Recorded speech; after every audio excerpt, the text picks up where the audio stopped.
This is the Forever Forest. It's a little bit of a maze. There are four or five different loading zones in each screen?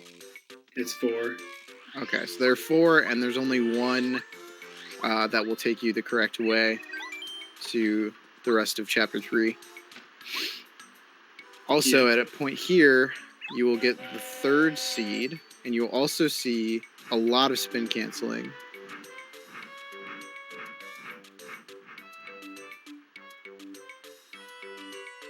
Commentary's back. Welcome back. Hi, everyone.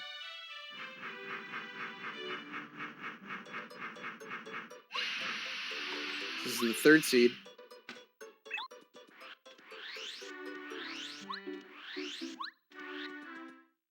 You get the first 3 seeds very early on, and then the last one's like right before Chapter 6.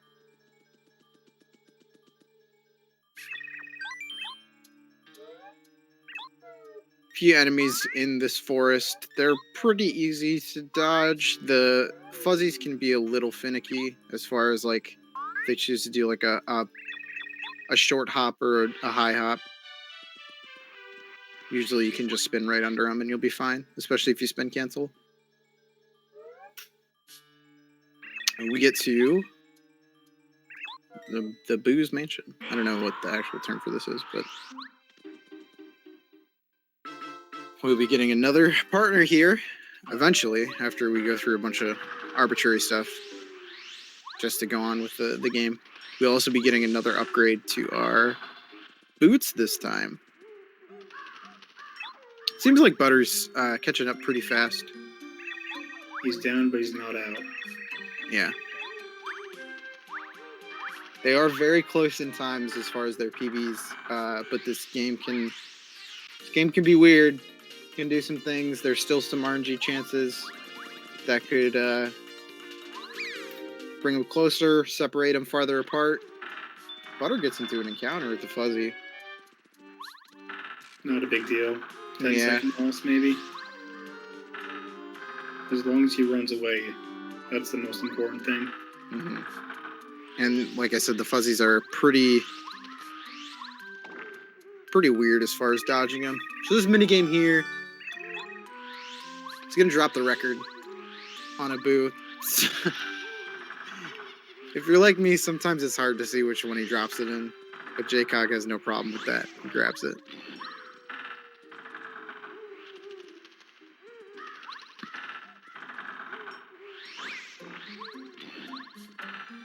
Sometimes it almost seems like he drops it in between two. And you usually don't go with your gut and you pick the wrong one, like me. There's a neat way to skip getting the record and playing the record here by pushing this guy who's usually in front of this treasure chest right here. You push him a little bit with a technique called bomb-bet pushing, and then you jump up and are able to just barely open the chest while he's standing in front of it. But that's a glitch, and those aren't allowed. No glitches allowed.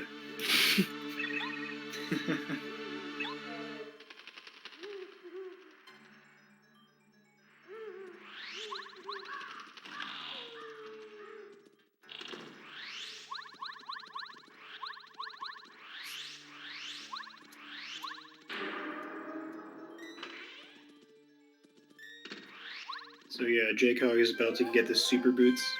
It increases his damage output by 1 for each jump, and it also gives you an overworld ability where you can do a spin jump while in the air. So you can break the thing that he's standing on, basically. You can also break the boxes that are behind there, and sometimes those boxes will have useful items. I think it's RNG how many times they toss around the item that you're trying to get, whether it's the record or the boots. Yes, it is.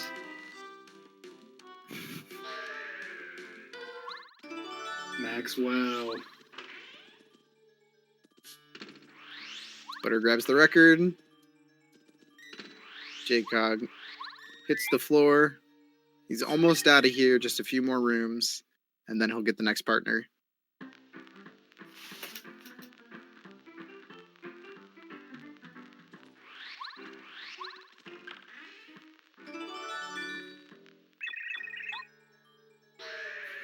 The partner coming up is Bo. She's slightly useful. We use her in a few places. Really, her ability out of sight, which is a glorified repel gel, is useful in a few fights. We used to use her a lot in an old route that used an ability called Spook, which scares away enemies and doesn't give you star points from it. Very similar to a Fright Jar, but it was just kind of a ridiculous attack to get completely get the bar completely full, and there was still a chance that it wouldn't work. So we kind of overhauled the route, changed it a little bit, and are using a different partner's ability, which will come up a lot later. Yeah, this was done entirely by Rob Dog. One day he just decided that he was going to change Glitchless forever, and he did. And he did. Yeah, he made it a lot more attractive for runners, a lot more beginner friendly. I did only a few runs with the Spook route, and it was kind of ridiculous. And then once we got the Spookless route,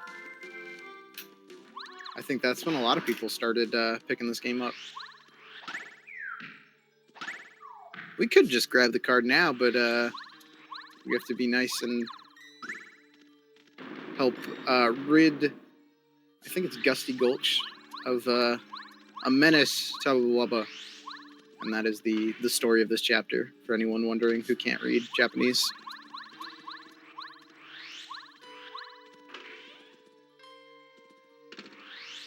Butter doing the fast stairs, jumping up those stairs like he's on a mission to catch up to JCog.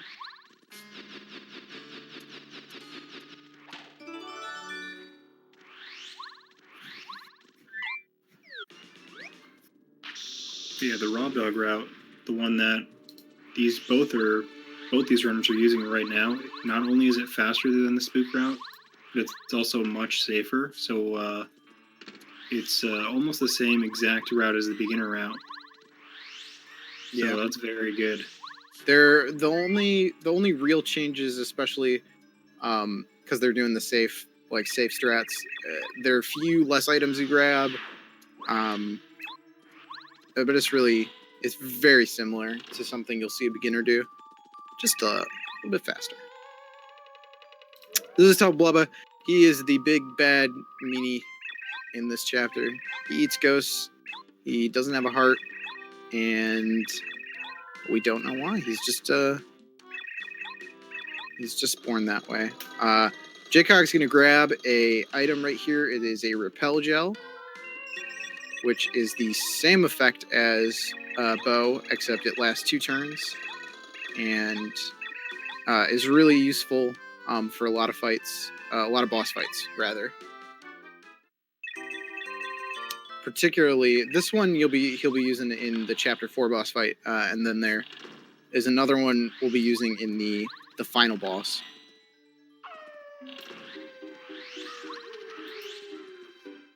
And we're in Blubba's castle. We need to get to Peril, which is 1 HP. Nice spin cancel.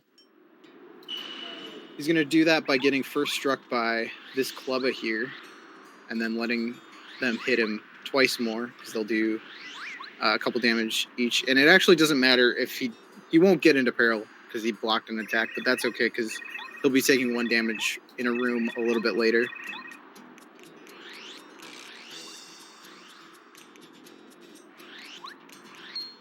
He'll be going in here, going to grab a key to the other side of the castle.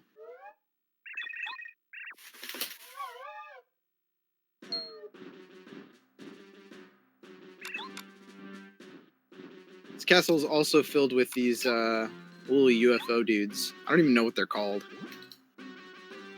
I don't either. And they, yeah, they patrol, and if you get caught by them, they'll take you out of the castle like this, and it's actually faster to let them catch you here and to enter back in rather than backtrack. Butter going to get the repel gel. Gets it super fast. Really important that JCog does not get first struck by these guys because he is very low on HP. He does not get first struck, and he is safe. Gonna avoid these guys. And there's a room coming up that intended to be used to be done with Bo, using her out of sight ability to dodge these spikes. But if you're fast enough with your spins, you can make it without using her. And this is the 1 damage that you take that'll put him into peril. And that is important because he will be getting a badge right now, JCog, called Mega Rush. You want to talk about Mega Rush a little bit, Glover? Sure. When the player is at 1 HP, you get a bonus of 4 attack power. And if you combine that with jump, it's 4 per jump. So it's very, very powerful, especially with the badge power bounce. So it's basically 4 damage plus on each bounce. So the base damage you would be doing is 2 because of the super boots. And then if you combine that with Mega Rush, it's going to be doing 6 at the start of your bounce. And it costs... oh wow, he got an encounter. Yep, JCog gonna have to kind of finagle his way around, but he got it pretty easily. And yeah, Mega Rush and Power Bounce is pretty powerful. Yeah.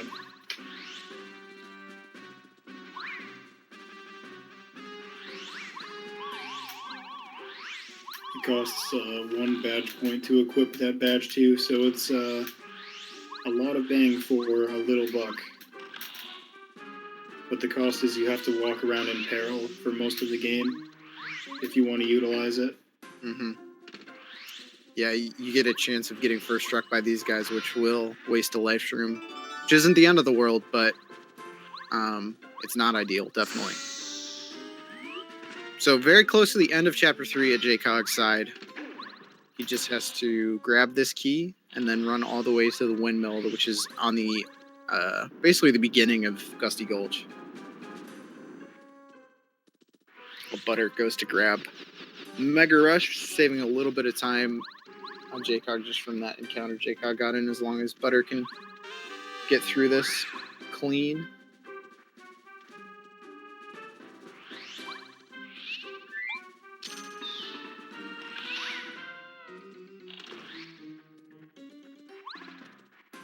Butterlord avoiding that encounter, saving time over JCog.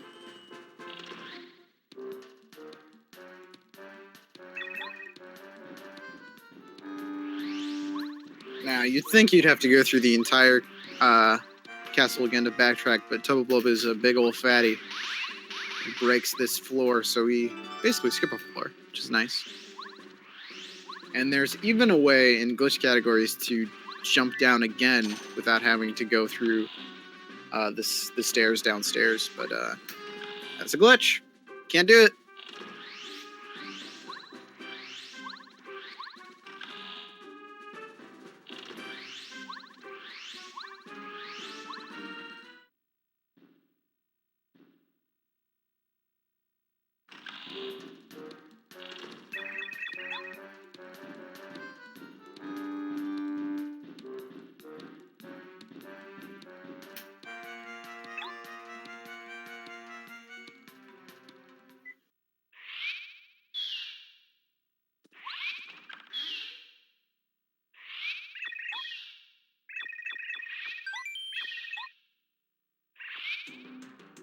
So there's actually a text box here that JCog skipped. I'm not really sure the exact way you skip it. I guess it just depends on how fast you are getting out of that room, but sometimes it seems like it comes even sooner than it's supposed to. JCog was able to skip it. It's just a quick text box of the boost saying something about Mario having to go on without him or something. Safety save here. Probably for the better. And moving to the final bosses, quote unquote, of this chapter. Interesting thing. So there are going to be 3 rooms here with Goombas, Hyper Goombas, and you jump over them to avoid them. What's interesting about these guys is if you get into an encounter with one on the way to this boss, on the way back, whichever one you got into an encounter with will not be there if you run away. I mean, if you kill them, they aren't supposed to be there, but if you come back that way, they're just still gone for some reason. Even though you didn't kill them, you just ran away. Yeah, that's very strange how it works like that. I don't think it happens in anywhere else in the game. No. And I remember I used to think that it was just like random, but then I realized it was because I was getting into encounters with them. So here's the power of Power Bounce and Mega Rush. Can take this guy out in 2 turns. He's going to power up really strong here, but he won't even get a chance to attack. I guess we can... Have we talked about caps yet? We have not. I guess we can talk about caps, even though it's really easy to not get capped here, but you want to talk about caps? Sure. When you're power bouncing, the game can randomly stop you from continuing on, even if you did the action command correctly, and it's based on RNG, basically. And it depends on who you're fighting. Like, for example, on the final boss, you can get a 3 cap, or you can get, like, an A cap. It just depends on your luck. And, yeah, it works differently on all enemies. Like, for example, you're less likely to get a 3 cap on Lava Corona than you are on Final Bowser.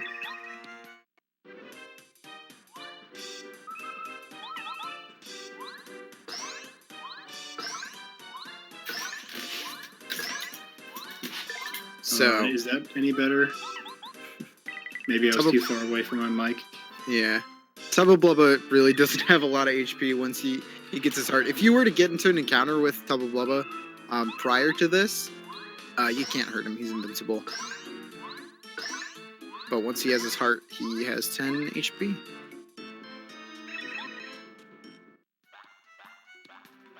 Yep. The heart has like 45 HP.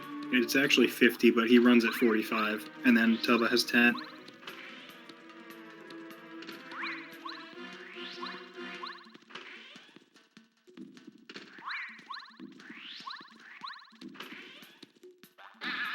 So 3rd card here. He's gonna equip his power jump and speedy spin because he unequipped those to put on Mega Rush and Power Bounce. But now, because of that fight, he leveled up BP, and he has enough to put them all on.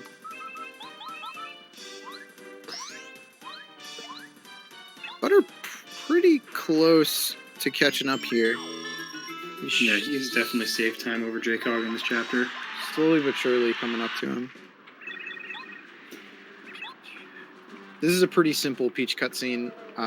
Bowser's going to ask her 3 questions, which will determine certain items that spawn in the next chapter. And basically, Bowser's asking what Mario's weaknesses are. And you could say, like, Koopa Troll, or Goomba, or like a nice item like a Thunder Rage. And we choose the items so that we don't have to fight enemies. Mm-hmm. And the items are useful, honestly. One is a mushroom that if you eat, basically saves you from... There's a chance that you could get first struck by an enemy. It's completely random. There's not much you can do about it just because of the way that it is. And if you go in there with 1 HP, which you will, and get first struck, you will lose a life from. But if you eat the mushroom and you get first struck, then you will not die, and you'll save the life room. I'm not sure if they're going to eat the mushroom. I assume they probably will.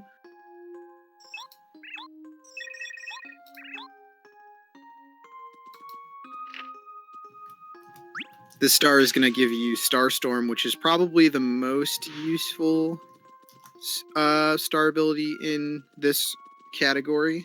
It's basically just a shooting star item that does 7 damage? 7 damage to all enemies. Yeah. It's pretty broken. I'm not sure why They put such a powerful spirit so early on, but whatever. Works for us because it kills.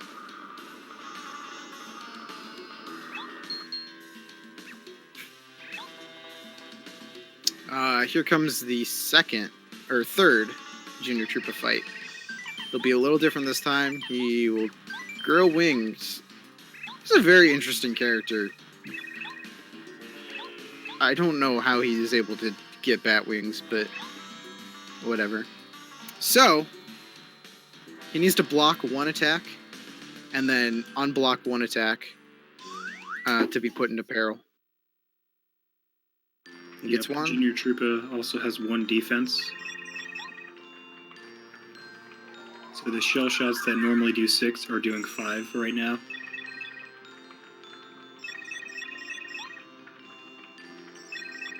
And now JCog is in peril. He's going to use Power Bounce and Mega Rush to obliterate this guy. Very broken combo. But a good combo. Boss. Yep. Butter on his way to the fight as well.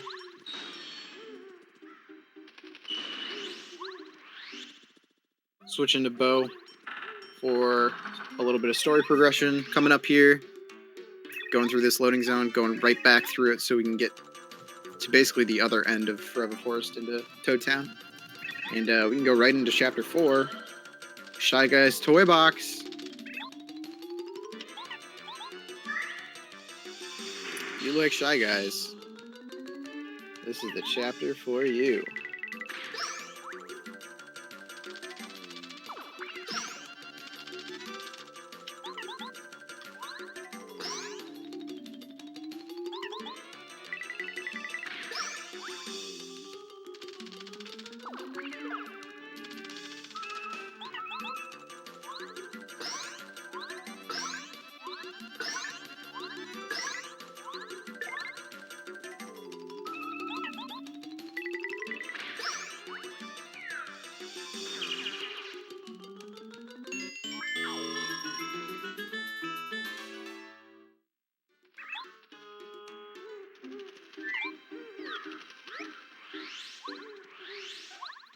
So this entire chapter basically revolves around this little toy train and the train tracks, and you basically have to repair the train tracks to go on throughout each station. This is the first example of the item that we told Bowser that Mario hates, which is mushrooms. You'd think Bowser would be smarter than that, but I guess not. Funny thing is, the train isn't here and we have to grab it, so there are a couple things we have to do in order to get the train. JCog doing the nice little jump to avoid having to hit that spring. Yep, saves a small amount of time. He's going to grab the mushroom and he will eat it. Probably the smart thing. I'm assuming Butter will do the same.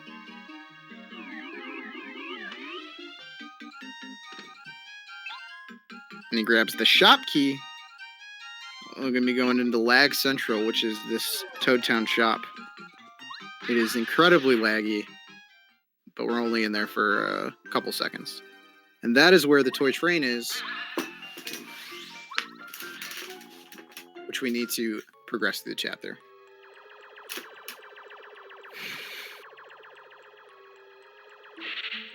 Butter going through the motions as well.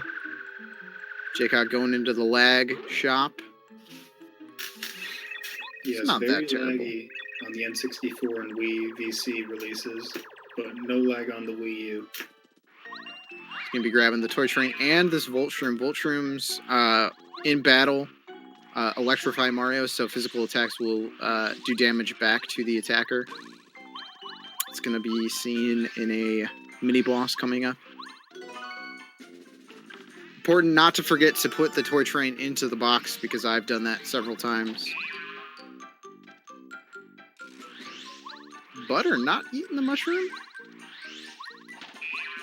I saw he grabbed it. I don't know if I saw him eat it, though. Maybe he'll just eat it later. Who knows? He's toying with our emotions.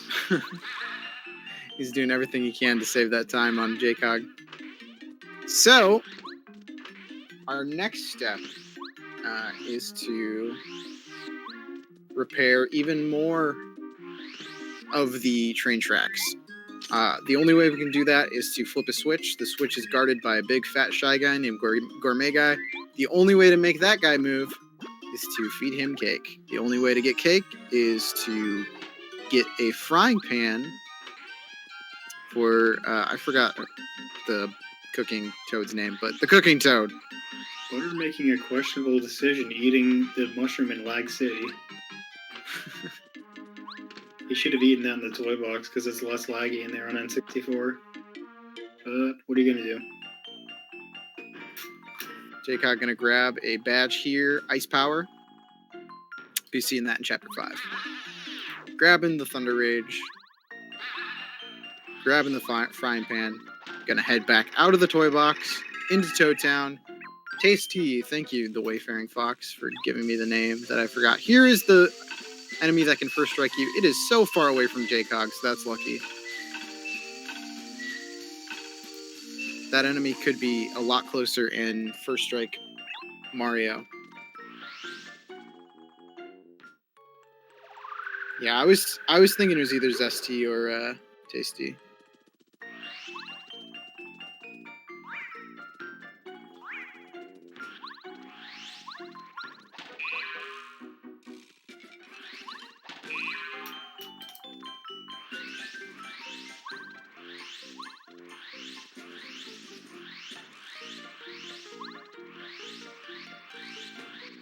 He's gonna grab that cake, so we can go feed Gourmet Guy.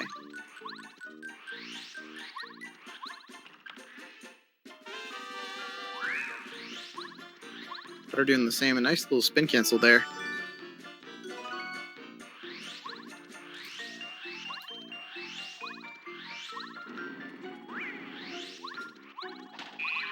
I'm interested to see the lead that JCog has now. I'm gonna do a little timing. See where we're at. Yes, Sandal Power, this is Max. What's up, man?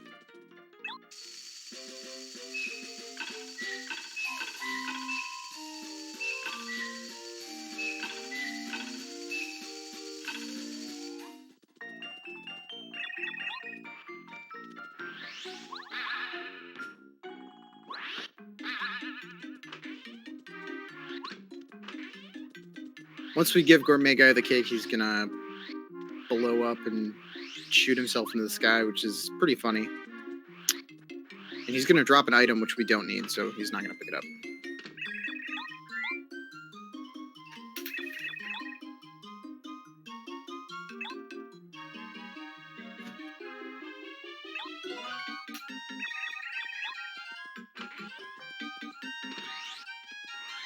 Butter didn't get first struck from that sky guy either, did he? I don't think so. Yeah, I wasn't even looking.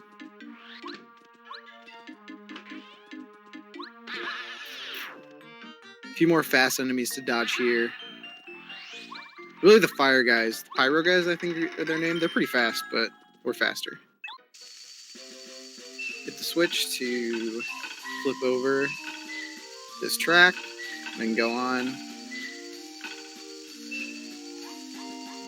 And in fact, go on even more. There's a small puzzle that we just do immediately in the next station. We don't have to do anything in that station except the puzzle.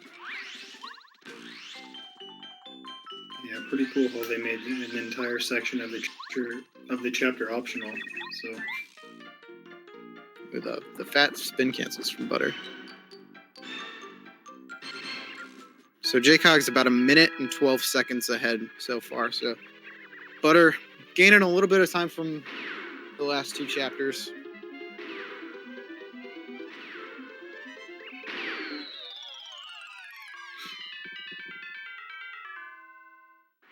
Now there is, we talked about caps. In the next mini boss fight, right before the next partner, there is a chance of getting capped, which could result in a game over, which could also change the lead significantly, bring them closer. That's going to be a Lantern Ghost that we're going to get to in a couple minutes here.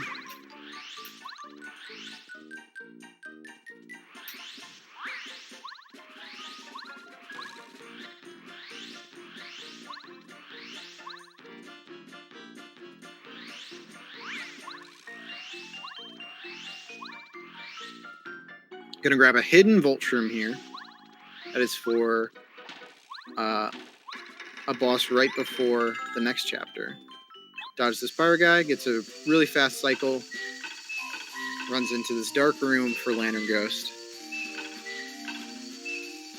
So I think the cap requirements is a 5 cap and a 4 cap, right? Yes. So we're gonna block 1 attack and deal block 1 attack, miss 1 block to deal 2 damage back to Lantern Ghost. Gonna switch to Goombario here because it's faster. The only way to do damage to this Lantern Ghost is to hit the lantern with Goombario to reveal him in light, and then see what he gets. You can also use Bo, but her smack ability is slower. So he got a 5 cap, so he should be fine. Yeah, JCog is looking like he's in good shape right now. As long as he doesn't fail this next power bounce. He needs 4. Alright, he's good.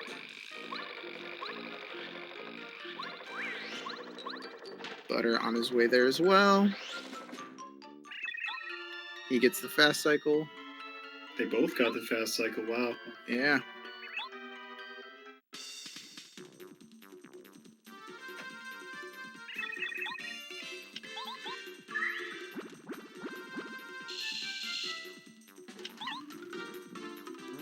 And you see JCog get Watt, who I think is a very popular partner from this game. I think a lot of people like her. You're gonna see her. Did you say? What? I said, You what see- did you say? Oh, that's funny. So yeah, they're upgrading Watt. It gives her the ability Turbocharge, which we will not be using. Okay, But it Butter gets also a 5 cap. upgrades her attack power by 1.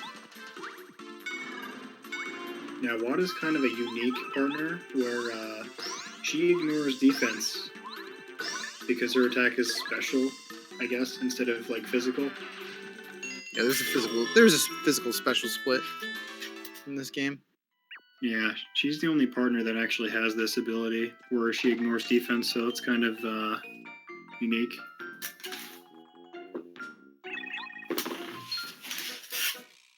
And to balance her, she does less damage, usually. Like, when she's at her maximum power, she does 5. With her basic attack. JCog moving on to the final boss of Chapter 4, General Guy. Pretty interesting boss fight. You have to fight a few waves of Shy Guys that he sends out, and then fight him himself.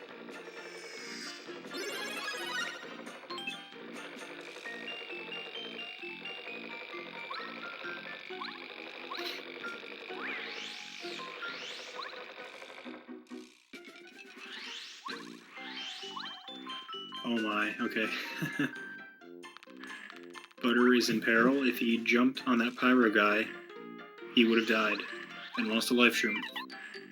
Yeah, and would have wasted even more time getting back, because you need to be in peril for this boss fight. So he would have had to do a little bit of catching up and having to get back into peril for this fight.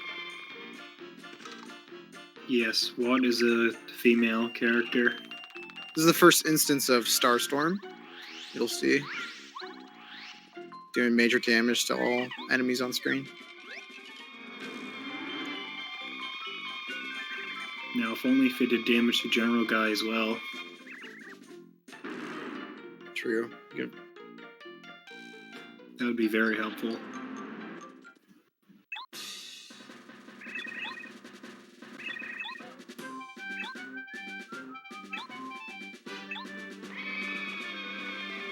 You're going to see Watt's ability Power Shock here, which will stun enemies, paralyze them for a couple turns.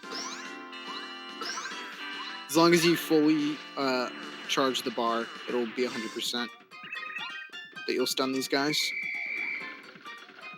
Yep.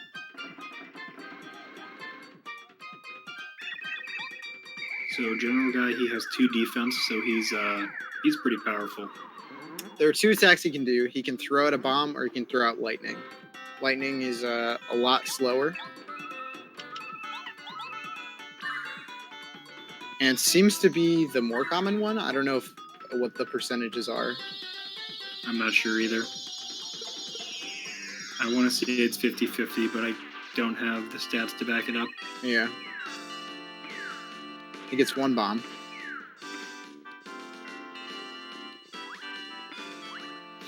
Yeah, the bomb is like roughly 2.5 seconds faster than lightning, maybe. Electro Dash will finish him off.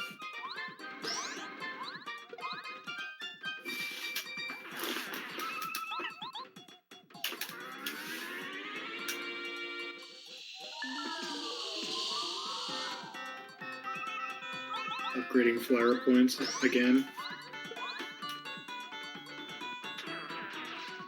Yeah, you'll really see, I think, 1 more BP upgrade, a lot more FP upgrades, and then 1 HP upgrade in Chapter 6.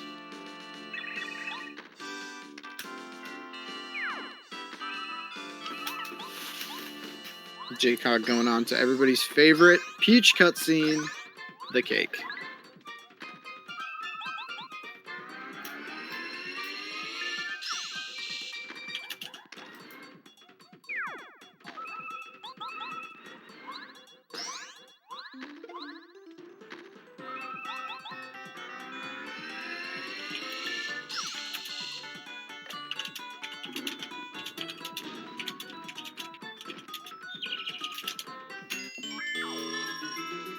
So yeah, during this Peach scene, they will go around the castle and meet up with General or Gourmet Guy again.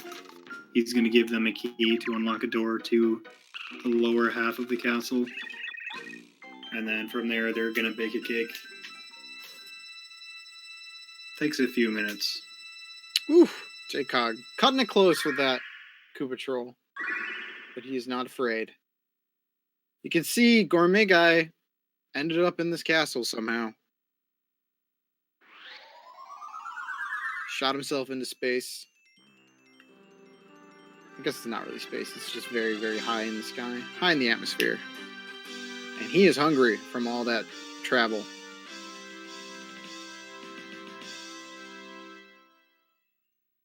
I think the deal between Peach and Gourmet Guy is he has juicy details that Peach wants to know, but he'll only tell her if she bakes a cake for him.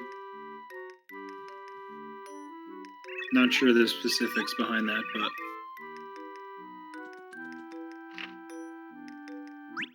Yeah, it's been a long time since I've played this game in English. Me too.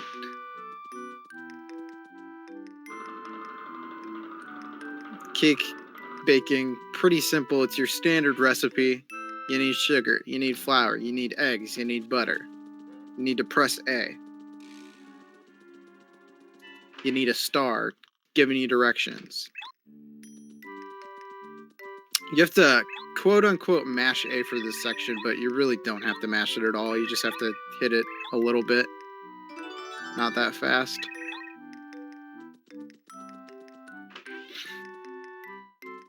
Now coming up is the baking section after he adds a few more ingredients.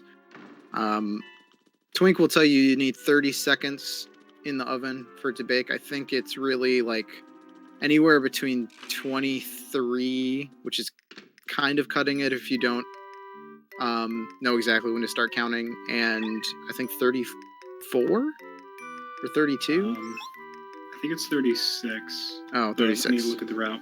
You have a really huge frame, time frame to cook it. Let's see how fast he does it.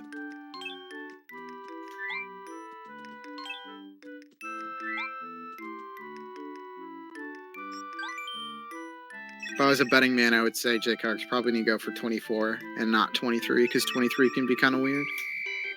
I've gone for 23 once and it did not work because, of course, I lost runs because I was a few frames early.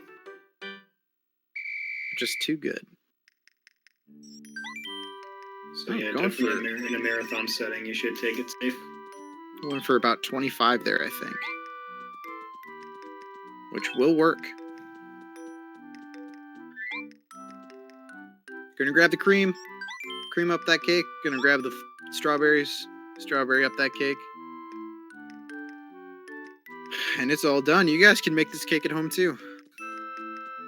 Fun fact is you can... Got kind of dancing a little bit there. You can bake the cake for 400 years and it's still good.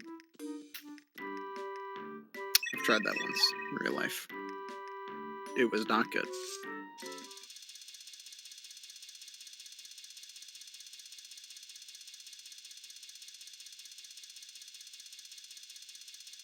So the cake was good. I don't know where Gourmet Guy is going to end up now. I'm assuming he's just going to die. Oh no, he just walks away. He just walks somewhere. The 420 cake split at a boy JCog.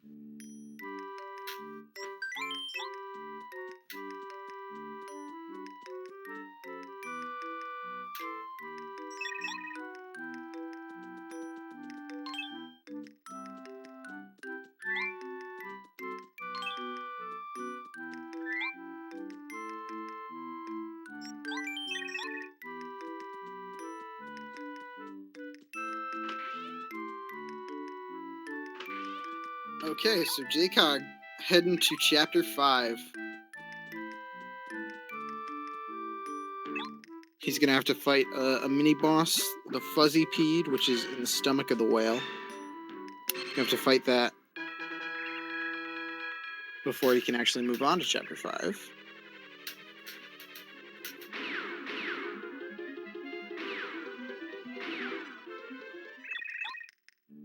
And you're gonna see him use the Volt Shroom on this fight, which not only gets his health when you deal damage back, not only gets the Fuzzy Pete's health down to a point where you can kill him with a power bounce, but it will also save from when the Fuzzy Pete normally attacks you, can either take away your jump, your hammer, or your items. If you're electrified and he hits you and gets dealt damage back, he will not take anything away. JCog trying to get the quick encounter, but did not work.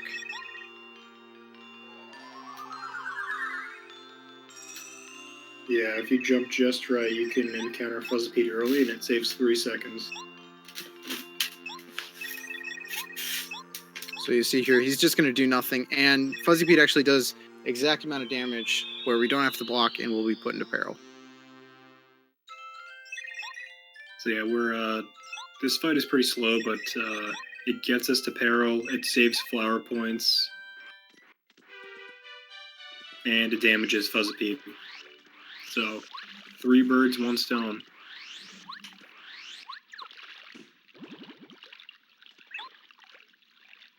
Also with this whale, you can either hammer 3 times or spin jump once and to activate it. Seems like Butters, I don't know why it keeps seeming like Butters catching up even more, but yeah, feels pretty close. And I will be right back.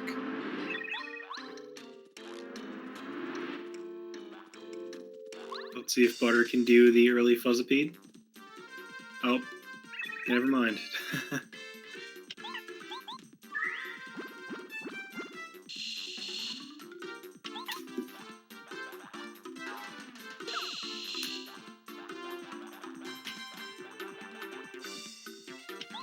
So yeah, if you actually mash A while you're on this whale, you can actually soft lock the game.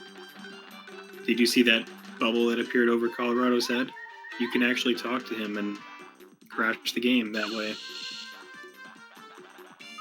Not sure why it's a thing, but it is. So don't mash A when you're on the whale.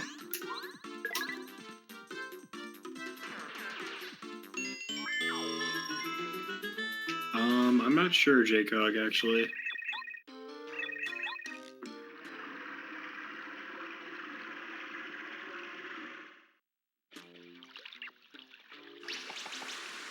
But yeah, I haven't done it myself. I'm pretty sure This was known since like 2014, 2015, and I haven't tried it because, yeah.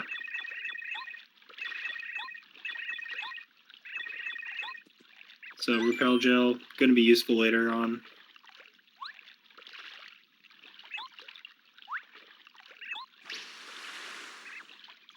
Just like the repel gel we used on General Guy, it's I think it's going to be used against Final Bowser.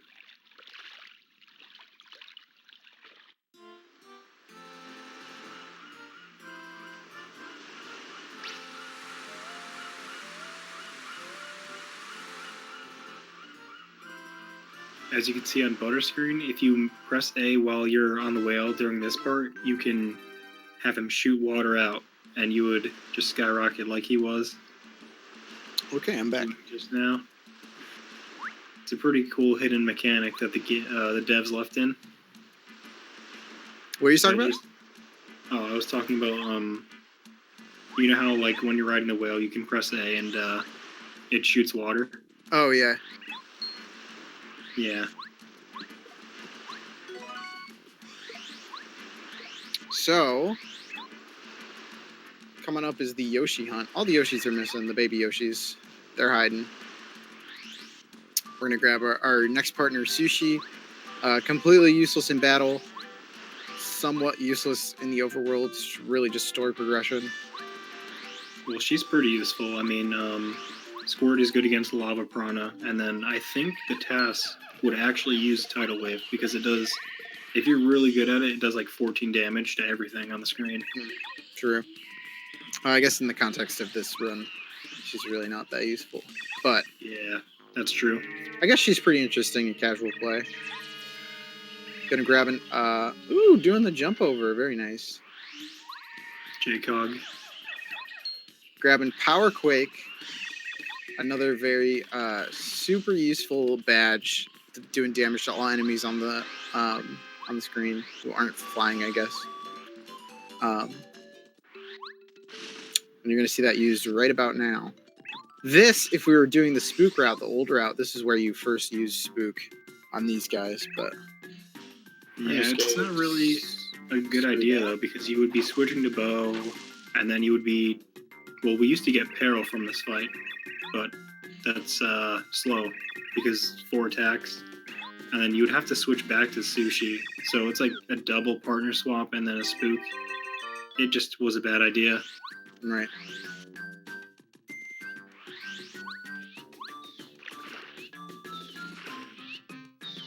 But yeah, since we're in peril, we keep Sushi out the whole time. We kill them in one turn. Very fast. Oh, Butter getting the encounter. Losing a bit of time over JCog. Yep. Hopefully he can run. Okay. Yeah, these guys are a little bit tough to run from. Oh no. Ooh, gets into another encounter. Oh, man. Let's see.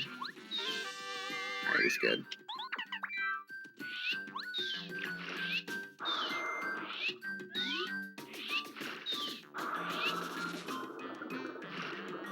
Grabbing the next Yoshi here.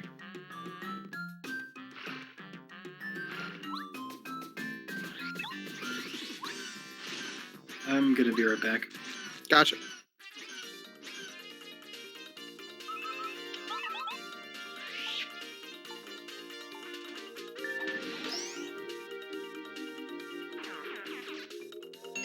So coming up is actually another, I guess, glitch that isn't really a glitch as far as how we define it. There's going to be a first strike in this next room. Not this room, but the room after, or a couple rooms from now, where we first strike these 2 piranha plants that show up. That technically, if you don't first strike them, give you a little cutscene when you fight them. But if you first strike them, you just go right into the battle.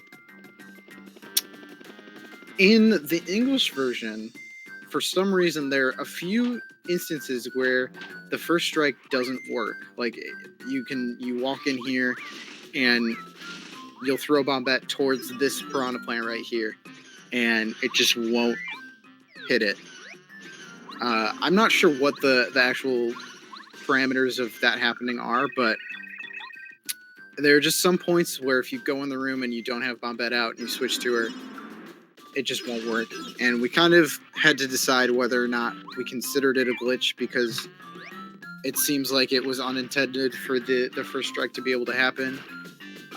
It also kind of changes the battle music if you get into the fight normally or first strike it. So we weren't sure what to do, but we decided to just leave it in because we kind of can't decide whether or not it was actually intended, so we just figured that we'll stick with it. Which also led to us allowing another glitch that isn't really a glitch at the end of the run.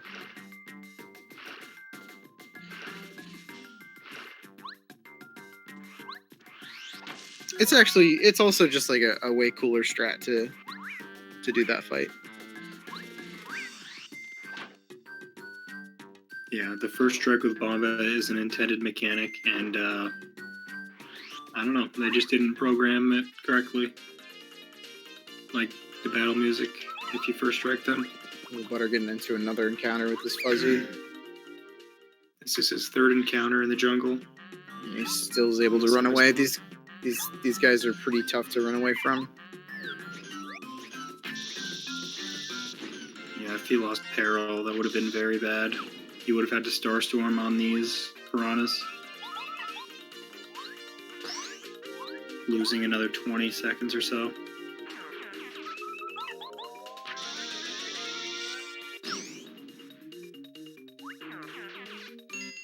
So yeah, JCog definitely pulling ahead of Butter in the jungle here.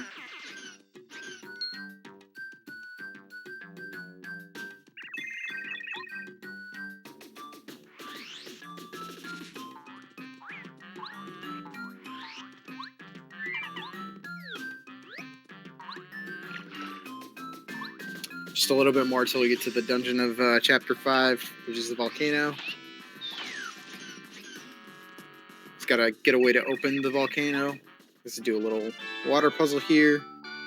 Pretty tough if you've never played this game before, but no problem for JCog.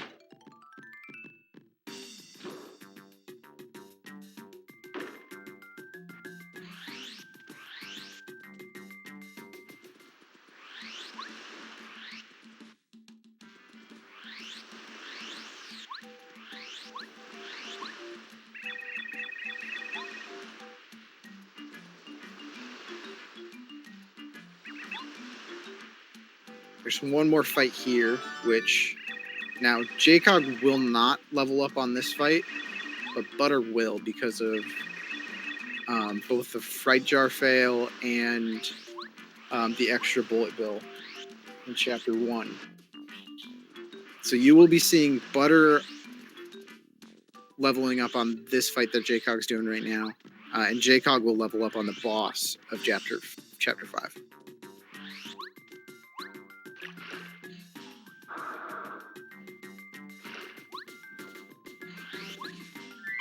There's a chance of I think a Fire Flower from that fight.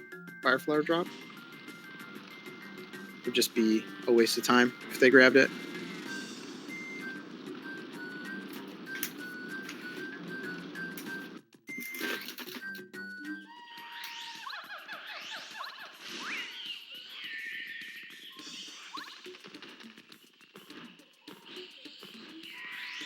Climbing the tree, gonna go talk to Raphael the Raven, who doesn't really look like a raven. I guess kind of. A very interesting looking raven. This gives you two things. Raphael will open the volcano for Mario, get you a way to enter the volcano. Will also give you the Ultra Stone, which is super important because it allows us to upgrade our partners one more time to Ultra rank instead of just Super rank. And we'll be using that on the last partner we get. And we'll also be using it on Parakarry.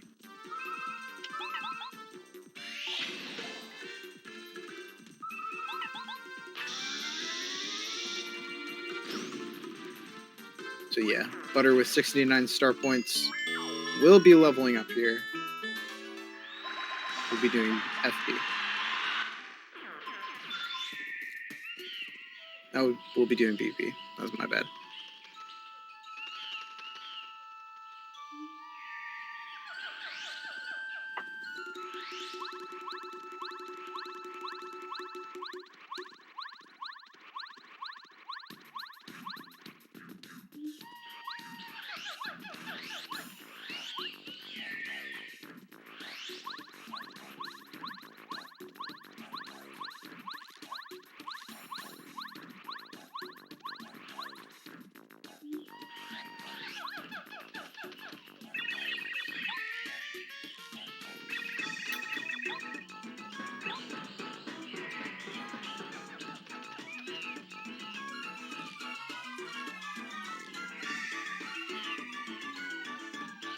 So there's JCog getting the Ultra Stone. Raven's running away, and we are able to get into the volcano. There's actually a glitch you'll see in the glitch categories of this game. We skip basically everything you just saw for the last 15 minutes. As soon as you enter Chapter 5, you can get into the volcano by going out of bounds and kind of jumping over and ending up at the volcano, which is super nice. One thing it does skip, though, is you skip getting the Ultra Stone because you never talk to Raphael. You can still do the skip. You can still skip most of the Yoshi hunt and get the Ultra Stone. JCog getting the fast cycle here.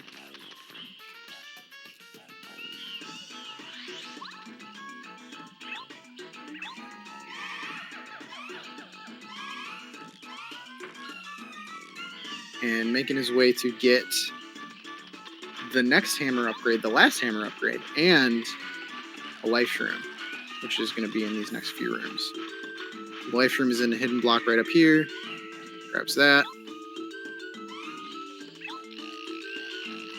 Move on to this lava puzzle. Another skippable part of the game is this puzzle right here.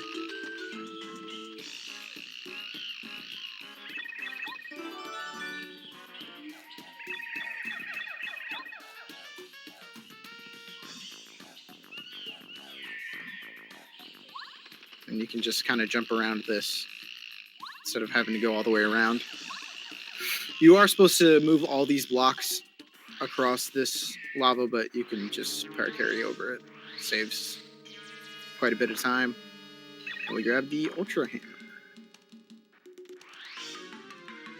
Another just power upgrade. Let's just go on with the chapter. See if Butter gets the fast cycle here. Shouldn't be a problem for him.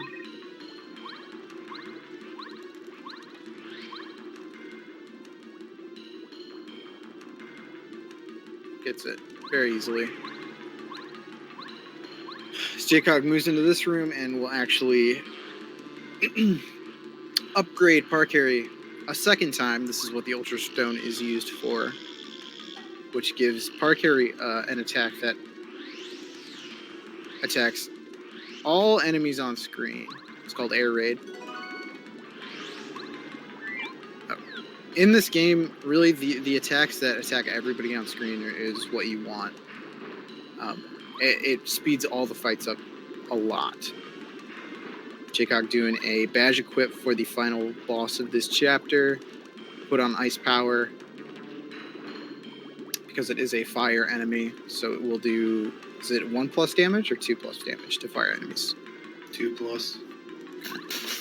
Your bounce usually starts at 6 at this point because 2 from the Super Boots and then 4 from Mega Rush, but he's going to start the bounce at 8 on Lava Pond on the second phase because he's all fired up. All fired up.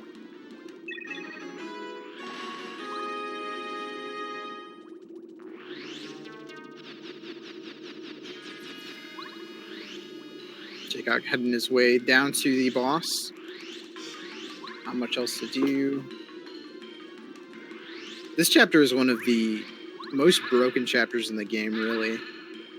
because there's a way to get into the dungeon earlier. There's a way to skip this puzzle right here and then skip the boss completely. And you're able to re-trigger the end of the chapter a couple times to advance the game farther. It's pretty crazy. But This is the most broken chapter. Mm-hmm.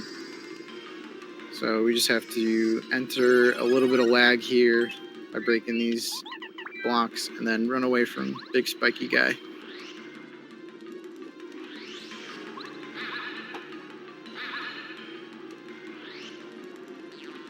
In the Wii U version, if you hammer those blocks, it causes a bunch of sound glitches to occur.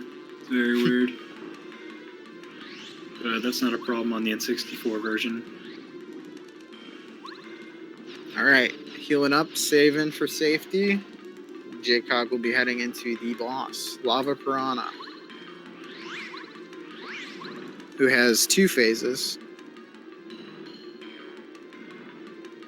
And if he gets a good cap on the second phase, he can skip a few texts in a turn from the boss. It is you'll be looking for a 6 cap for his last power bounce, which I've never gotten myself, but I've seen happen a lot. It's going to use Thunder Rage on all 3 of them, because we do want to disable his 2 little tentacles, and that's what Air Raid is good for. Doing a lot of damage to all of them. He wants to block one of these. I don't know if he just missed that one on purpose or not. But he does want to block one. There you see the ice power doing the extra damage.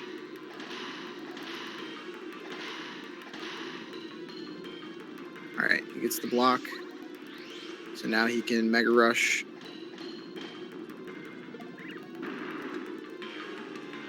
Okay, we'll move on to phase 2. JCog sweating. But yeah, you could see the ice power badge. Its effect was going on, but it wasn't doing more damage. But during this phase, it will, because he's now all fired up. So we're looking for a 6 cap. The 4 cap, which is the most common cap, I'm pretty sure. So he'll have to do another power bounce for 3. And he's switching to Bombette here because he needs Bombette for the escape sequence after this fight. So getting a 6 cap avoids that Colorado text, avoids switching to Bombette, avoids this power bounce, avoids those attacks. It's just a little bit faster. Saves maybe 18 seconds, 16. So we'll see if Butter can get it and maybe save some of that time he lost from the encounters. He gets that first block.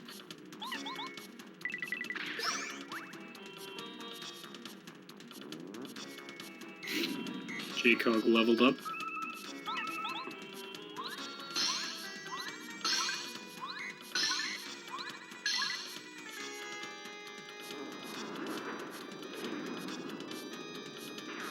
Oh, man. Oh, wait, never mind. That's wrong phase. I thought he dropped the bounce for a second there.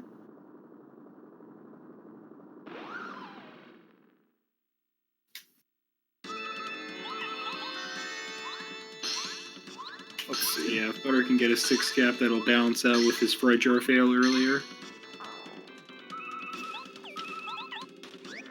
Ooh, 5 cap.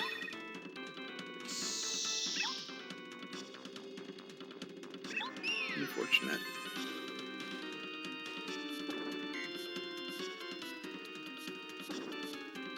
So he'll only have to jump twice here instead of doing another power bounce.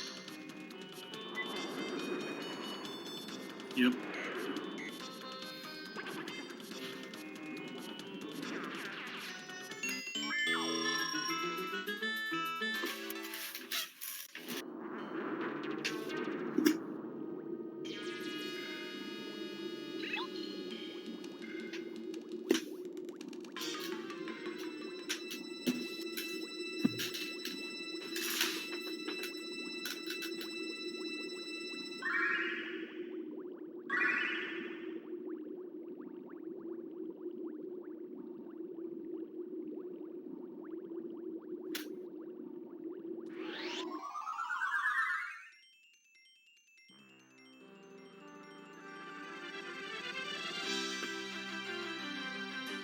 Chapter 5 card is the most unique because after every other chapter, you have the option to save, but here you don't.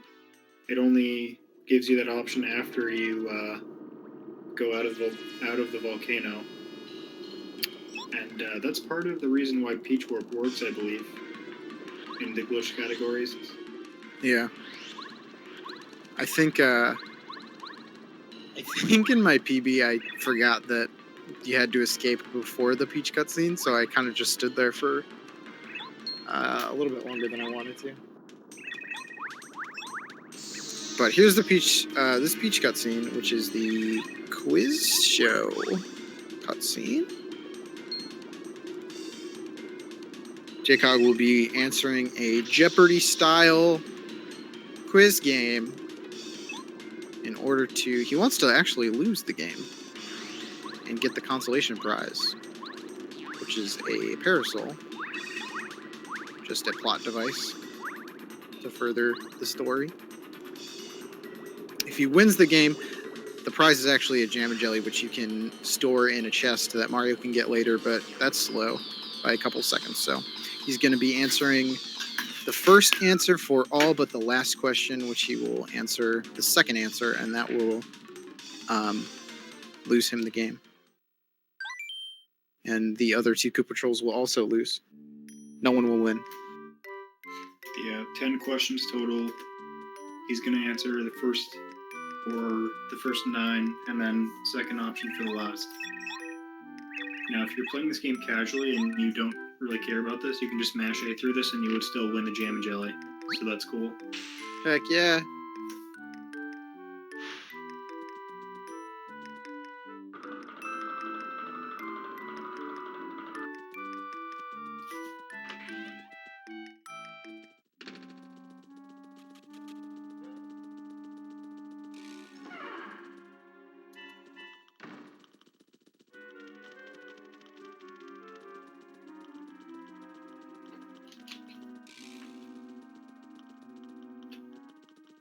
So JCog lost, and he gets the consolation prize as Butter heads into the game himself.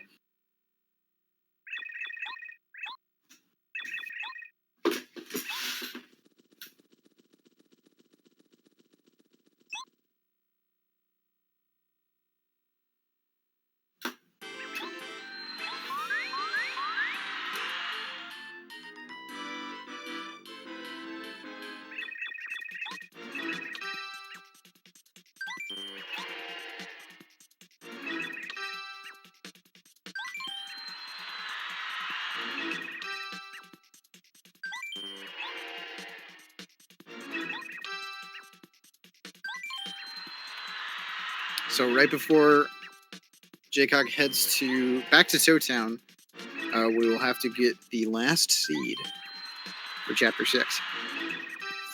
That seed normally is with a bubble, and we'll actually see the bubble when we go through the forest. Grabbing a Jam and Jelly here for later.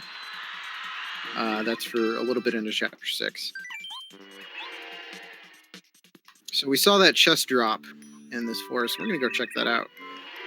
And as we go to check it out, we're going to see the bubble in the background. There he is. Or she. Or it. Who knows.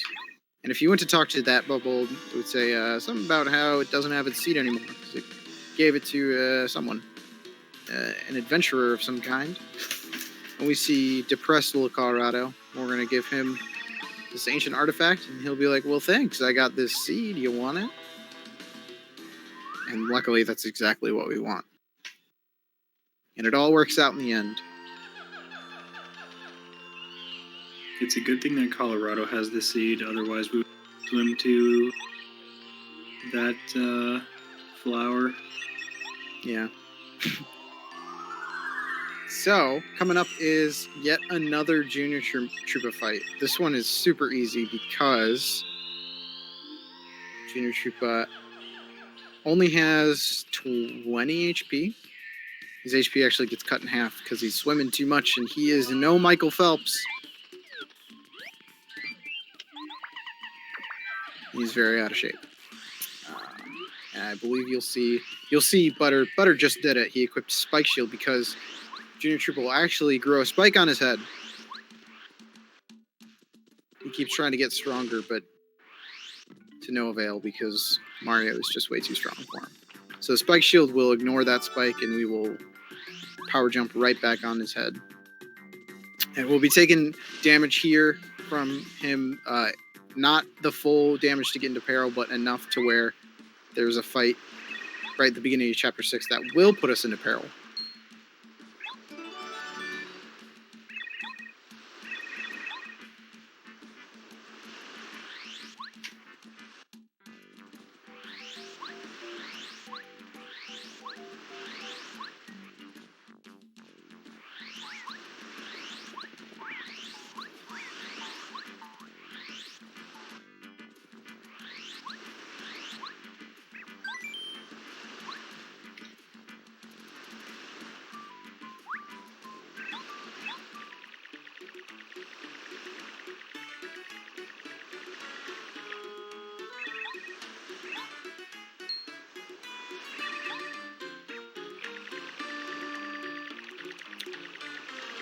So yeah, the badge that he got in Chapter 2, Spike Shield, is used right now. He also untimed that power jump. It saves a few frames because the text box comes out earlier when you touch the ground earlier. So yeah. Yeah, really easy fight. Junior Trooper is pretty easy throughout the entire game, especially in this category. In some of the other categories, the later Junior Trooper, like the last one, is a little iffy, but still not that bad to deal with. So now that we have all the seeds, we'll go to this little cute toad, give her the seeds, she's going to plant the flowers. Somehow that activates a doorway, some interdimensional doorway that will bring us to what a lot of people consider one of the least interesting chapters in the game, Chapter 6, into Flower Fields. It's really just a lot of backtracking. It's not that bad. In the speed runs, it's a little dangerous. There's some enemies that are a little bit anxiety inducing, but we get through it fairly fast.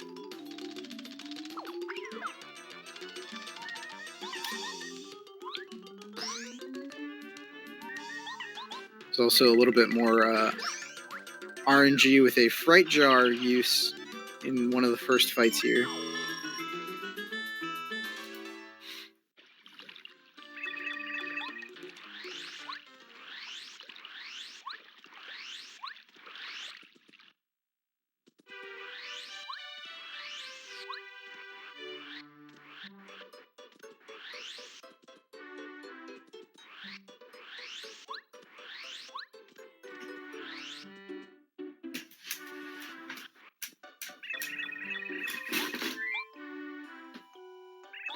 So you want to talk about these mole fights, Glory? Yeah, sure. He's gonna do the top left one first because there's one mole. Or actually, no, never mind. He's gonna do the bottom left first, and then he's gonna Fright Jar. If it fails, he does airlift.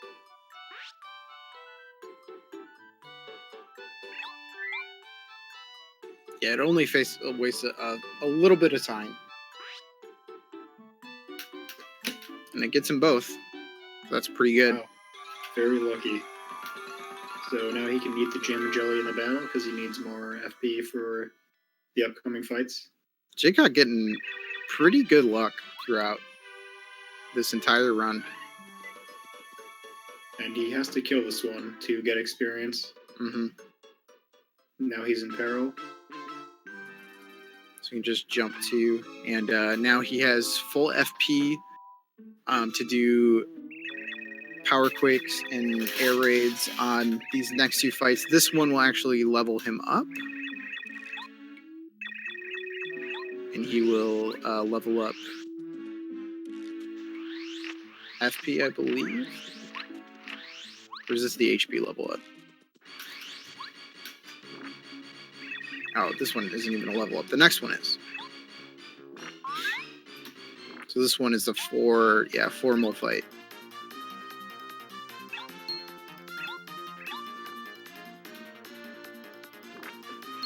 Yeah, and it's also really good to keep carry out because you need a max to cross a gap. So air raid in this case is faster than power bomb. Mm-hmm. Oh yeah, that's an FP level up. Dang, and Butter gets a dink on one of the moles, so he has to do nothing. And he's gonna airlift the top left mole. So there are a couple items that we need basically to get to the end of the chapter. One of them was that magic bean we just got from that flower. We also got a berry to feed to this flower to open this gate. We're going to get another berry to feed to a different flower to open that gate. This is why this is not really the favorite chapter in this game, just based on how much you have to backtrack. And these bee enemies for sure are super scary and deal a lot of damage if you get first struck by them. Overall, though, this chapter is pretty relaxing, pretty chill. Butter has a bit more EXP than usual, so okay, he just barely avoids the level up. That's good. Yeah, that is good.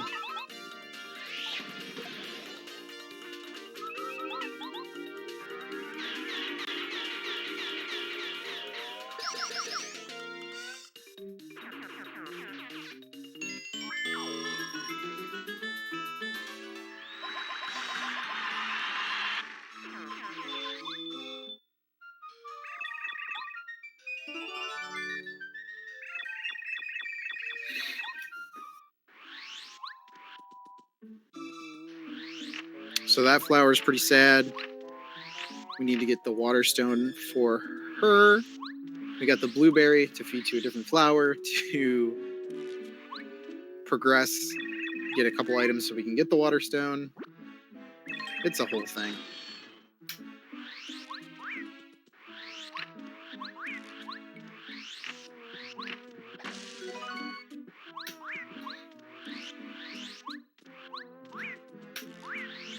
So this upcoming fight, he's going to do Air Raid and Starstorm and knock them all out in one turn. Yep, he's actually going to start with Air Raid. Because if you start with Starstorm, you'll actually kill the Spinies. And it's faster to do Air Raid and then Starstorm, so they all die together. So their death animations all happen at the same time, rather than two separate ones.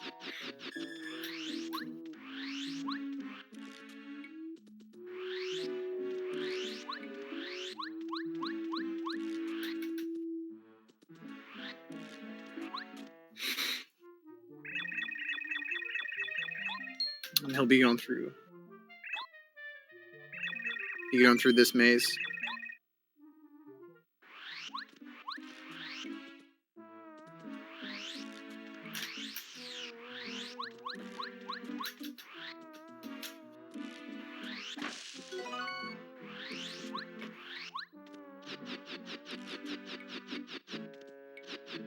Have to talk to this flower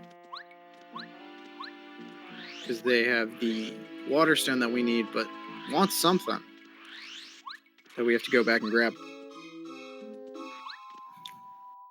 Yeah, Back to Rosie's the looking for something more beautiful than the water stone. How vain.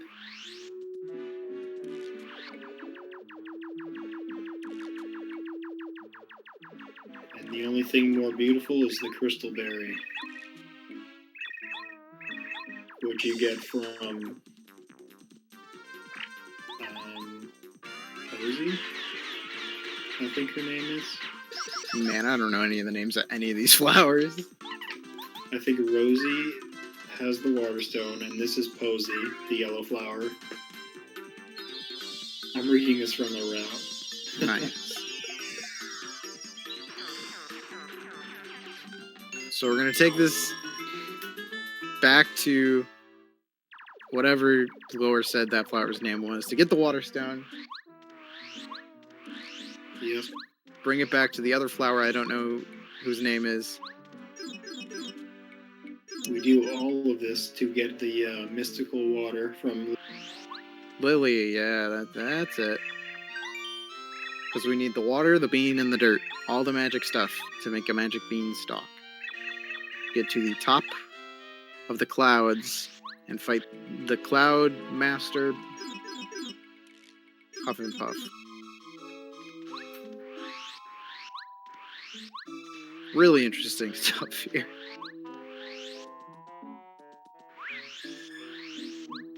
We'll also soon be getting a new partner, Lackluster, who is pretty useful, especially in this route. The overhaul of the route basically changed the use of Spook to the use of Lackluster's Ultra ability, which is Hurricane. With Spook, what we'd have to do is basically tilt the control stick to the left rapidly to raise up a bar. It was pretty tough and like kind of not worth it. Lackluster is basically the same ability. You blow away enemies instead of scaring them away, but you have to mash A and B together, which is easier for everyone, I would think.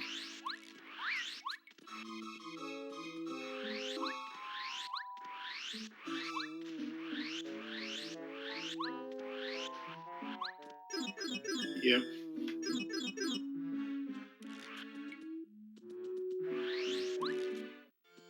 Hurricane is also just easier in general on most enemies.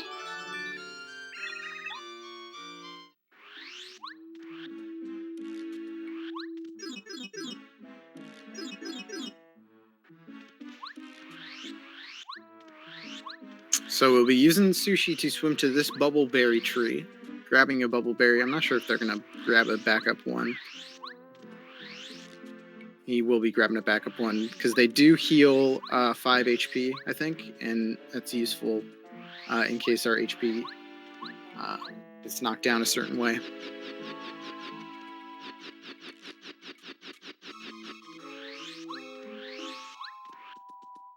So we'll use the bubbleberry to head towards Lackluster's location, which is the top left. I'm gonna save here. Good old safety save.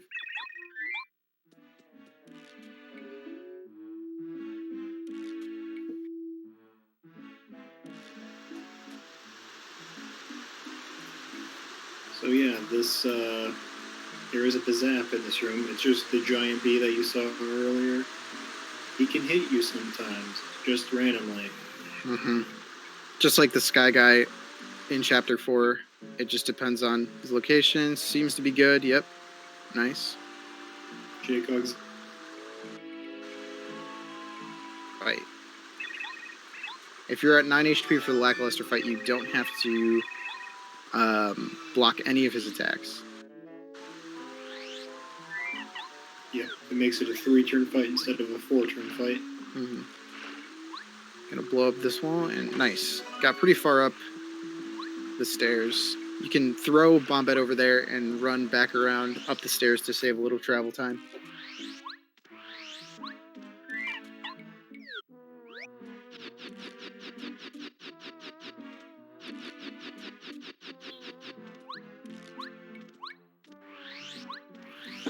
Now we go into the Lackluster fight, which is really basic and easy. So you need to talk to the sun to progress the story to spawn Lackey.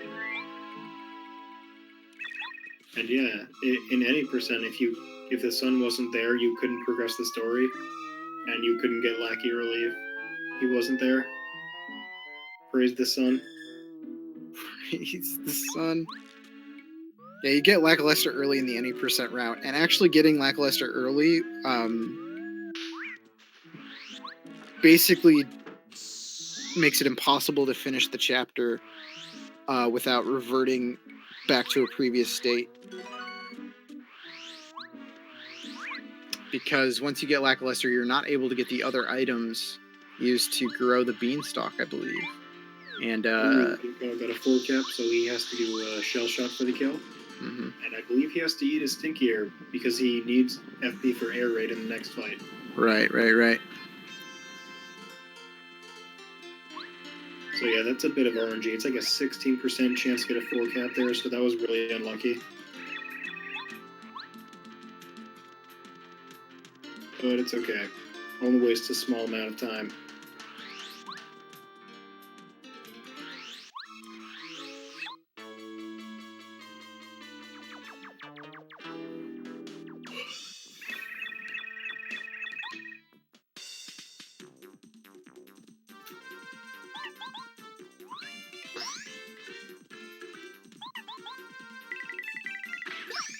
Now with Lackluster, we're able to go to the JCog eats the stinky ear. We're able to go to the top right loading zone, which we can only progress that screen with Lackey.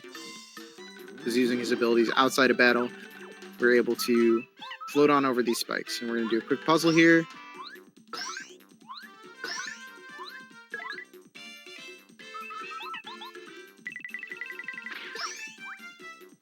Butter gets a 4 cap as well. Wow, that's very...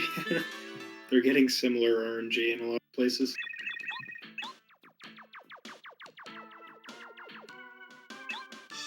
So you see that super block up there. We're going to use that super block to upgrade Lackey once this fight is over.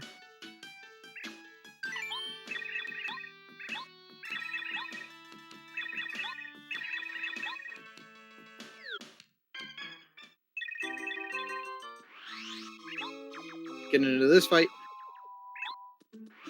gonna use this item we picked up, which is just basically Starstorm, but a little bit weaker. And gonna use Air Raid. And this will level up, if I'm not mistaken. Yep, this will level up. We're gonna do HP this time. Yeah, having 15 HP is useful against Huff, Crystal King, Junior Troopa, and on Final Bowser. Yeah, Final Bowser will have more HP than 15. Right, with the badge. Exactly.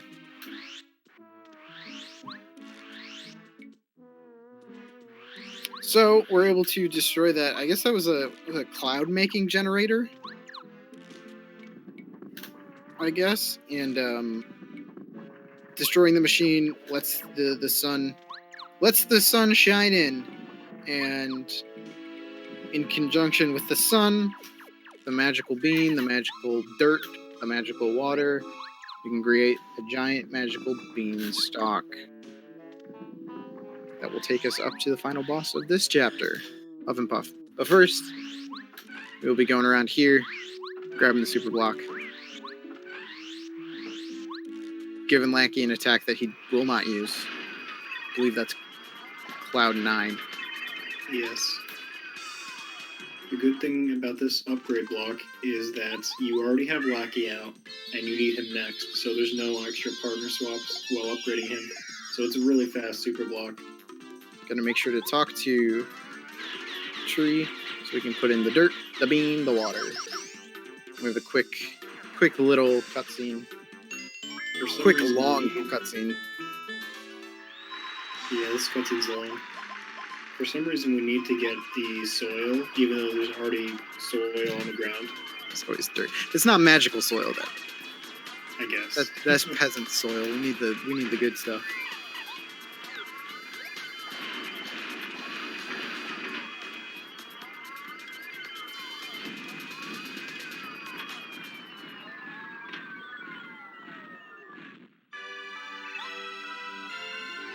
Basically nearing the last third of the game here. After this boss. Chapter 7, Chapter 8. Saving for safety, always smart move, JCog. I applaud you. I'd love to see JCog splits because he's actually been playing pretty consistent, pretty well this entire run. I know he said he golded one of his splits earlier. Yeah, I can't recall too many. Oh boy, that butter. Maybe it wasn't a gold. Maybe I'm thinking something else. But it's all okay. Yeah. I can't recall too many mistakes that JCog has made. So he's going to exit that loading zone, enter again, which resets the cycle this cloud is on. Just saving a second or two. Going to jump up, grab this badge, super jump charge, and he's going to do a little badge equip here, including equipping super jump charge and damage dodge. You want to talk about damage dodge really quick? Yeah. Also, Butter eating that dried shroom to get his 1 HP back so that he can fight Hawk properly. So yeah, super jump charge. It adds 3 to your attack power. It costs 2 badge points to equip, and it's 3. It's 4 FP in battle to use it. So he's basically just going to be spamming this a bunch until he can kill him in 1 turn. The damage dodge until he's in peril, also. Yeah, damage dodge will reduce the damage you take when you hit an action command by 1, I believe. In addition to the block damage. So he's looking for 6 here. Yeah, sorry. The badge I was talking about was super jump charge. Yeah, you use them both, and you basically use them both in this fight. So he got 6, so now he doesn't have to block this attack at all. He'll get 5, and he's in peril. And we'll see what cap he gets here. Oh, Butter not saving? He gets 3 caps. Oh my god. 3 wow. Cap. Oh my goodness, no. Wow. Butter's in the lead. Wow. I think JCog is going to die, but this is interesting. This is interesting. A 3 cap. Oh my gosh. Oh no. That's a 2% chance of happening. That's amazing. 1 in 50. JCog was having a lot go for him as far as RNG, and it finally comes back to bite him. He might be fine. Hang on. What did the bounce start at? Was it 18? It was 15. Okay, so 60 minus 15 minus 14 minus 13. He has 27 minus Starstorm. He's got 20. Actually, he did Shell Shot too. Okay, so he won. So down a life shroom, but he's still able to win. Okay, good. But Butter saving hopefully a good amount of time on JCog right here. We'll see. I didn't actually know the backup for 3 cap because if that happens, that just kills your PB pace basically. So yeah. So I believe JCog is down a live stream now. He got 1 in chapter 2 and then in chapter 5. So he needs to get probably 1 in the sewers now.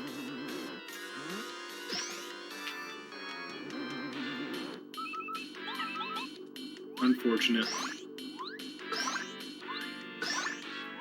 Let's see what cap Butter gets. Butter gets a 5. He gets the 5, so he's good. 5 or higher. Yeah, that could have been higher than a 5, but he only needs 5. So that saves a significant amount of time on JCog right there. I'll be interested to see what the lead is now. Butter did lose a little bit of time throughout, so I'm pretty sure it's still around a minute. I'm going to check.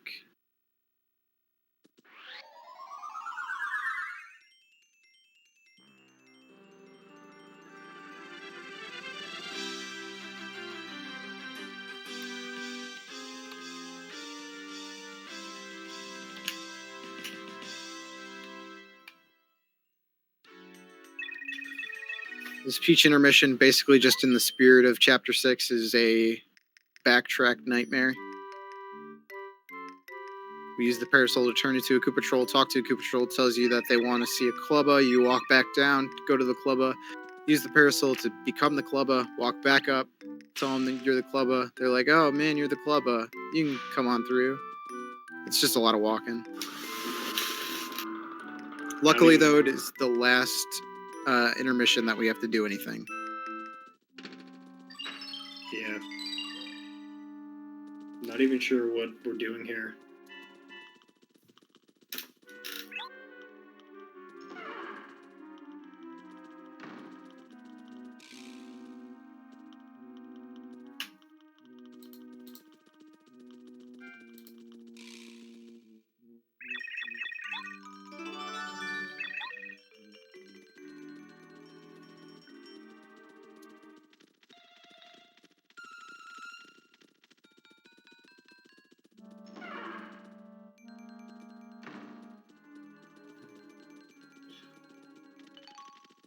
So we go from what's widely regarded as one of the less interesting chapters of the game to what's regarded as one of the best chapters of the game, Chapter 7. A lot of people like Chapter 7, I believe.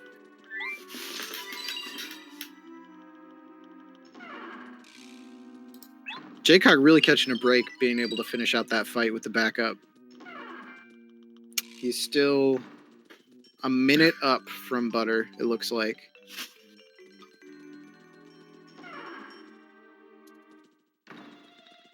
But if he would have gotten a game over, that would have just changed the momentum completely back to Butter.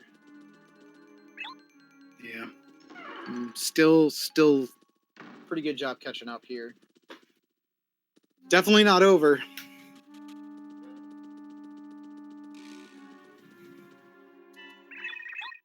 I mean, man, if Butter got 3 captain, was not able to back that up, it would have basically been run over because he did not save.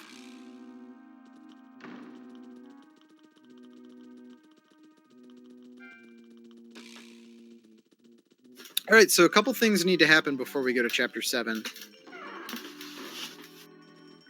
We have to first walk into Merlin's house to progress the story to basically open up the pipe to Chapter 7.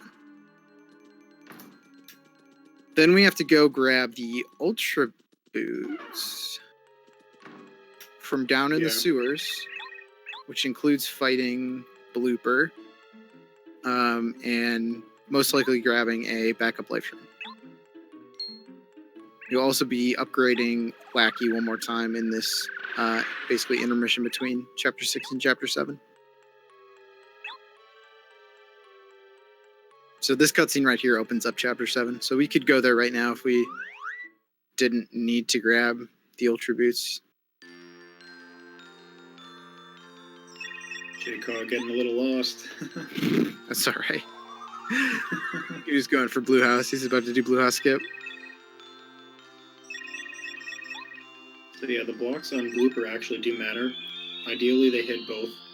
Mm-hmm. And if they don't, it's okay because JCog does have the Bubble Berry. The blocks are basically setting up Mario's HP for the next Junior fight in Chapter 7.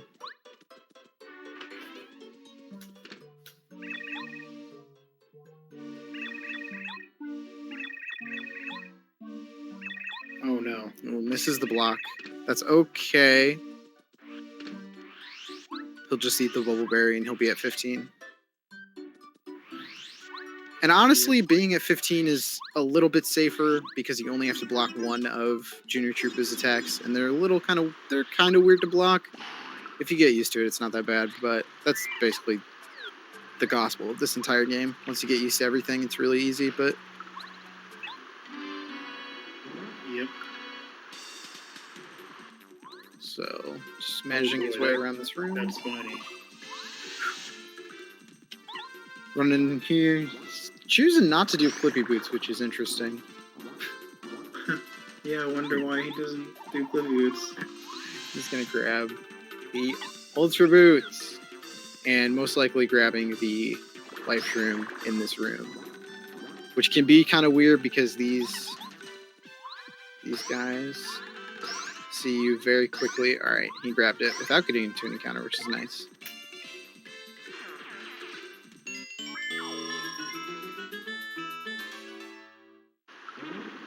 So ideally, there'll be one more life shroom that he can get, which doesn't really waste any time. And then if he really wants to be safe, he can grab that one in Peach's Castle, which wastes, I don't know, 30 seconds. Yeah. Eats the Bubble Berry, goes back to 15 HP. That's nice because usually if you don't have a Bubble Berry and you need to get back into a good HP range for Junior, you'd have to sleep in the Shiver City Inn, which, surprise, surprise, waste time. Upgrading Lackey to Ultra Rank here will give him Hurricane.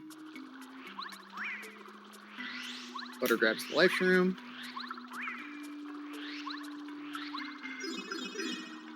it's good to upgrade Lackey too because he's already out.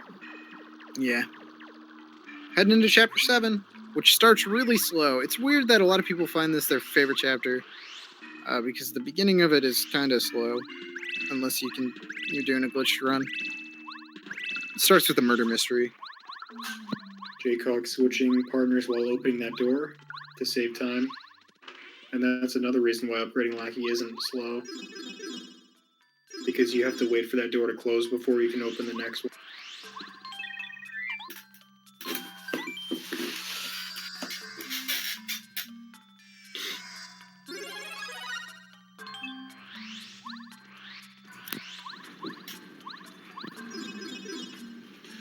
So this entire town just assumes that Mario is the one who killed the mayor.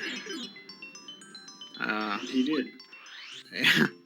Yeah, that he did.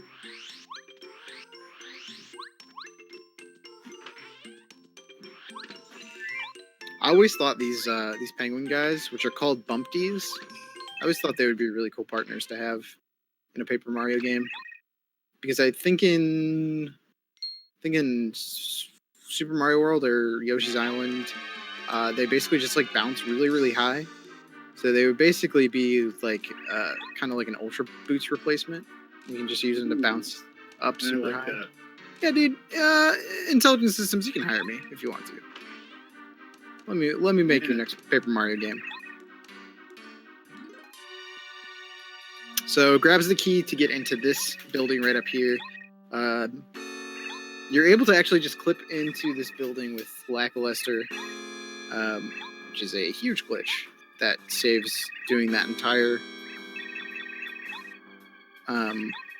murder mystery part 1. I guess you don't have to go even see the mayor. You can just immediately go to this guy. I forgot his name. I think it's like a...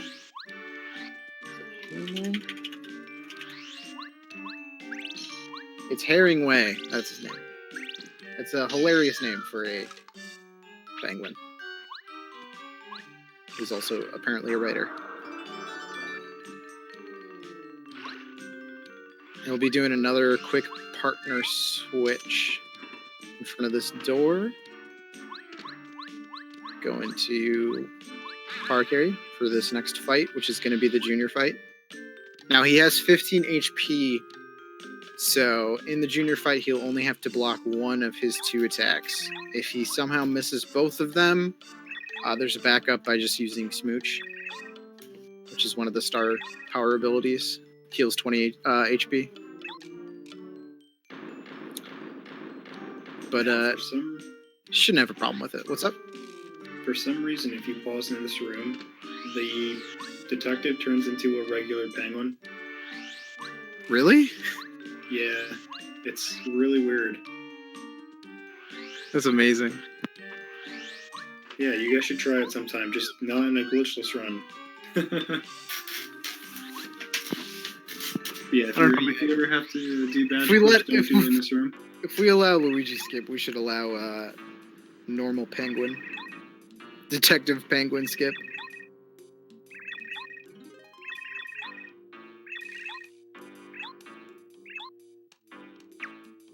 Okay. So now the town knows that we are not a murderer, and they will let us go on outside of town, and that's where we will encounter the penultimate Junior Troopa fight.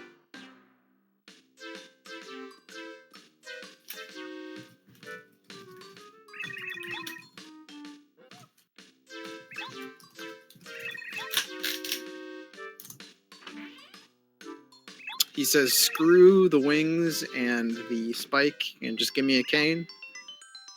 He's effectively become a magic Troopa.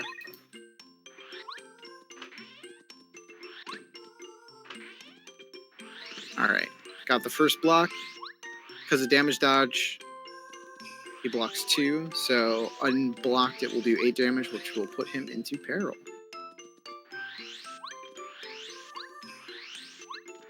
I think he's just looking for a 4 cap here, or is it 5? It's 5.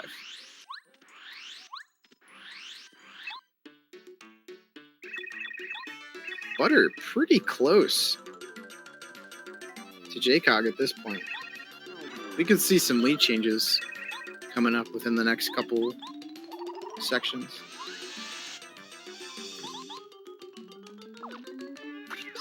What's Butter's HP at? He's at 13, so he just needs to block both. And that's where some of this time save is coming from. He gets one. Too bad. Really easy fight here on JCog's side, Monstar. It's just a 5 bounce or 4 bounce, and you'll level up FP.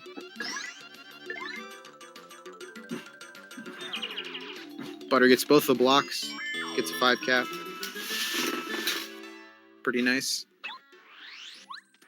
It's getting close down to the wire. Pretty interesting at the beginning of the game after Chapter 1. They were so kind of far apart that it seemed a little bit scary, but things happen. I think the Huff and Puff 3 cap was a huge factor into the end of this race.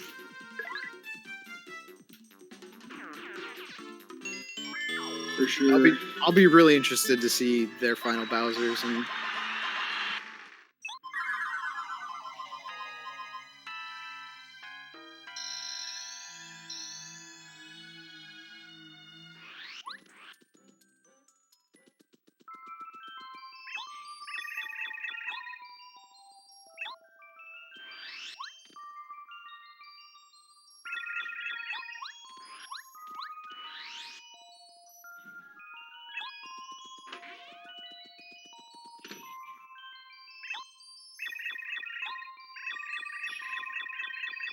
So yeah, a bit of backtracking, unfortunately, in Chapter 7. You have to get the scarf.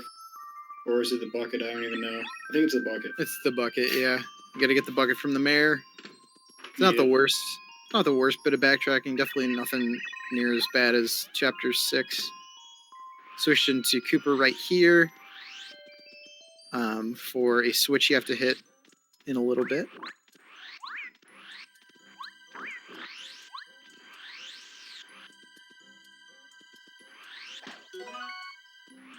Let's see.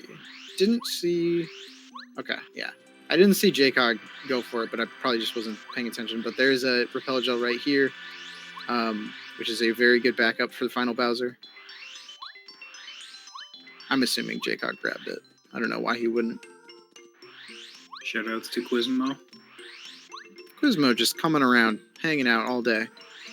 Oh, there he is again, on Butter's side. My God. Really easy puzzle, just press A. Give these guys a bucket, give them a scarf. They're really happy. Opening up the way into Chapter 7's dungeon. Coming up soon. But there will be one fight, which will be the first instance of Hurricane.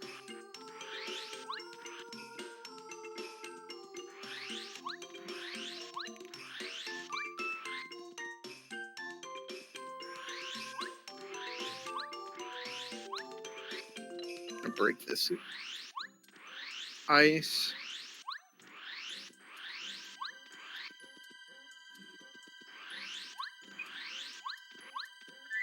If you stay on the top side of this wall, you will avoid these encounters, which I did not know until very recently.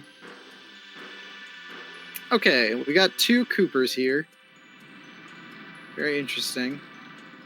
We don't know which one's which, except we do know which one's which. The left one is the fake one, and it turns out to be a Duplighost. This is a overarching theme in this chapter, are Duplighosts trying to mess with Mario's mind. But they are never successful, so we're going to switch to Lackey. Use Hurricane. He's going to mash his brains off. And he does it with ease. So yeah, the Duplighosts, they have 15 HP. So it's a very slow fight unless you just send them away. Yep.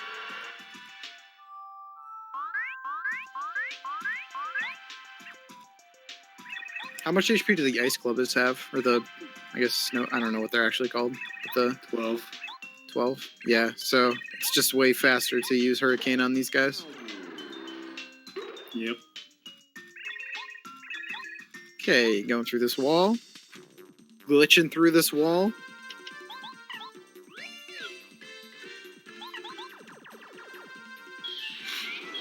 Butter's turn for Hurricane. Really not a hard action command. Gets it. And they run away.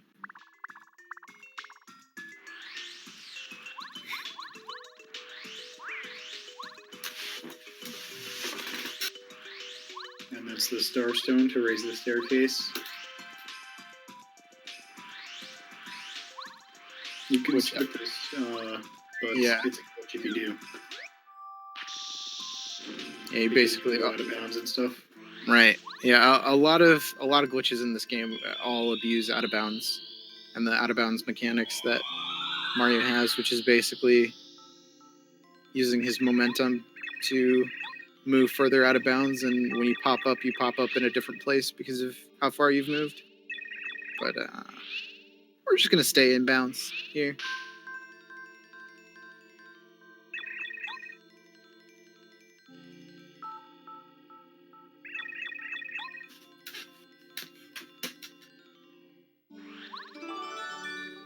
JCog.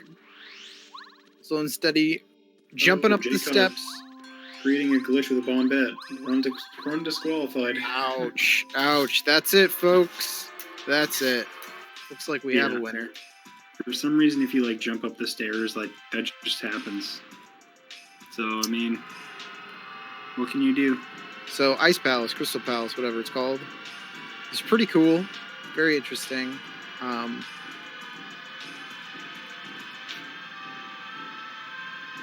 Basically, you have two sides of a mirror and two switches that you can use.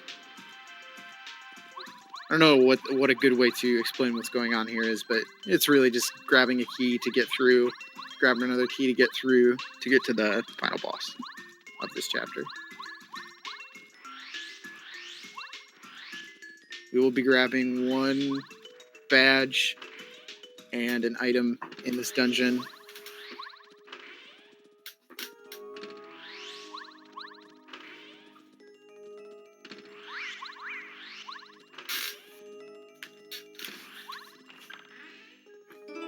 Here's another Hurricane. Same as earlier.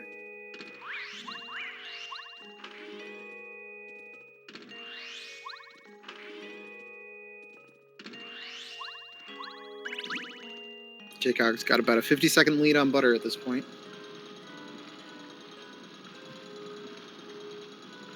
Let's see if that can stay intact throughout the last two chapters. It's going to be close. So we break that floor panel, but we don't have to actually go down there. We break it so it breaks on the other side. So that's how mirrors work, apparently.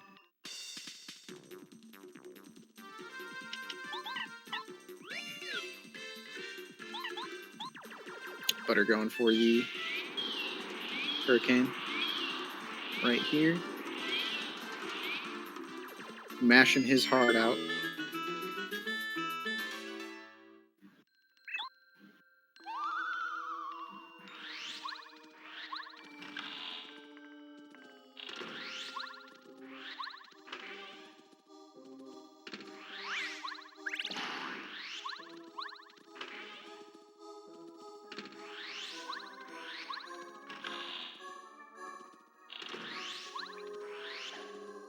Okay, so another mind game with the duplicos.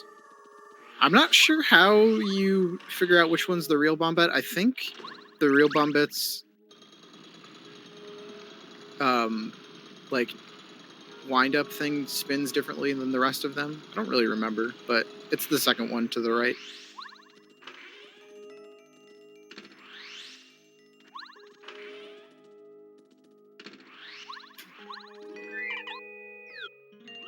You would probably have to use the dialogue that they say to determine. Yeah.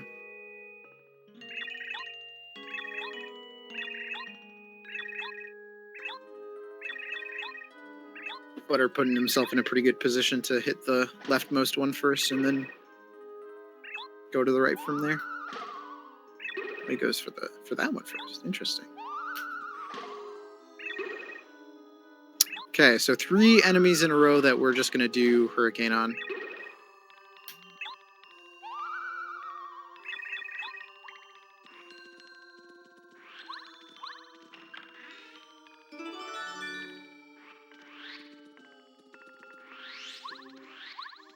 Bombette stopping in the air there.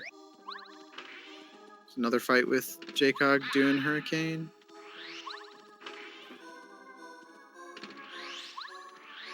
Gets it pretty easy. Big And skills. Really blowing away the competition at the moment.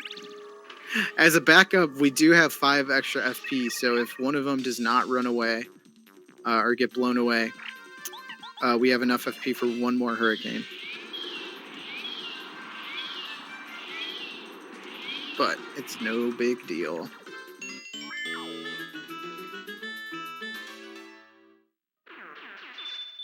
So now I have to go back around to the other side.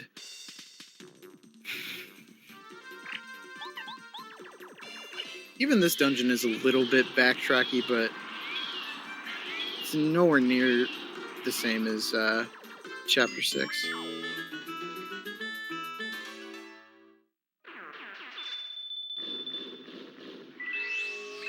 Both of our players playing the game as intended, going fast. Got to throw Cooper into this hole, and we see the least creative attempt at trying to screw with Mario. These duplicates just don't know what they're doing at this point. Oh wait, did he get the glitch? I think that Duplighost is higher up. Oh, really? I think. Well, well, well.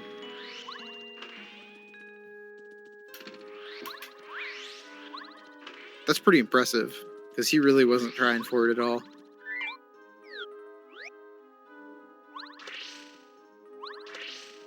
Yeah, there's a way that you can do that and go through that loading zone without actually getting the... Oh yeah, for sure, because I'm looking at Butters and it's completely different. Like you can tell. Yeah, there's a way to go through that loading zone right there on Butter's screen on the right side without actually having to hammer these duplicos. You have to put Koops in a very precise position. JCog getting P up D down. Does exactly as it says. Increases your attack power by 1. Decreases defense by 1, right? Yep. Grabbing this jam and jelly hidden in a block. That is for later. Running around and pushing that that statue on that side pushes the bigger statue on this side over here. Going down there instead of badge, we're going to find a key.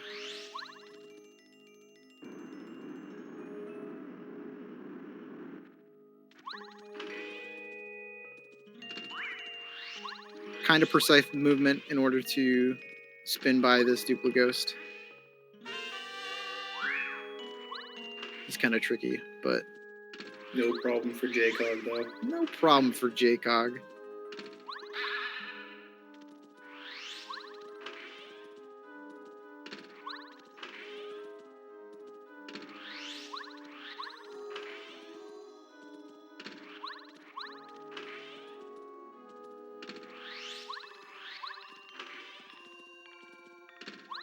Okay, last room. It's just this statue puzzle room. You talk to the statues from the side that you want to push them towards. This is the optimal way of doing it.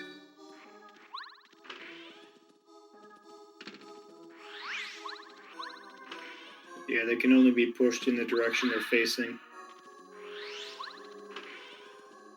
Pretty cool puzzle for first time around. Yeah. First time doing it. JCog do a little cute swag jump here. He doesn't like the stairs, so he's just going to jump right up to the door. He's going to Electrodash's heal. first option.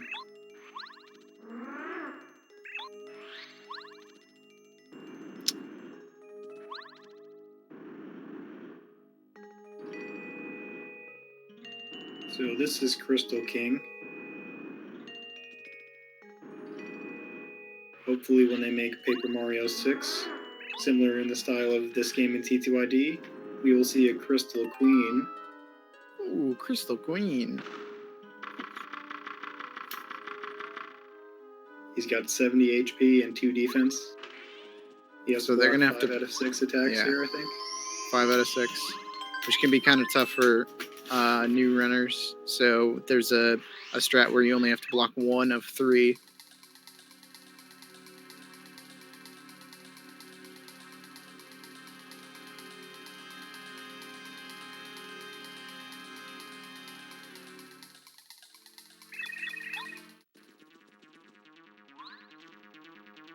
JCog showing off for the fans. Flexing on us. And All 5 right. cap. Very nice.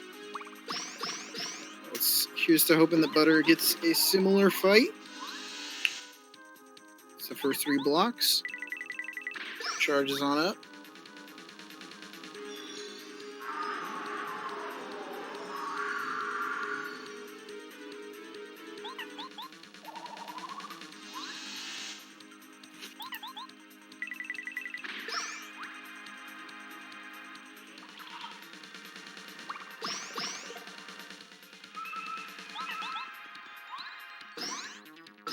All right, let's see what Cappy gets. It's a 5 cap. Beautiful.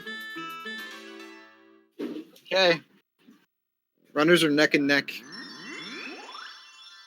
Going into chapter 8. JCog with a little bit of a lead. Close to a minute. Anything could happen.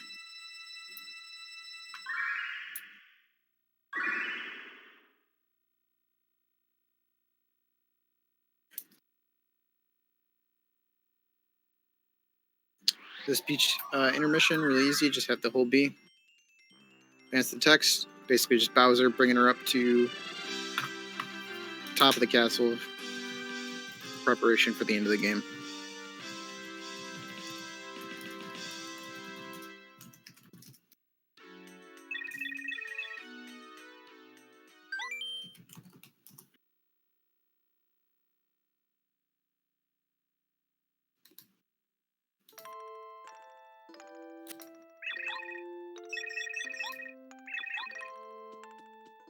So yeah, good Peach cutscene because all you have to do is hold B.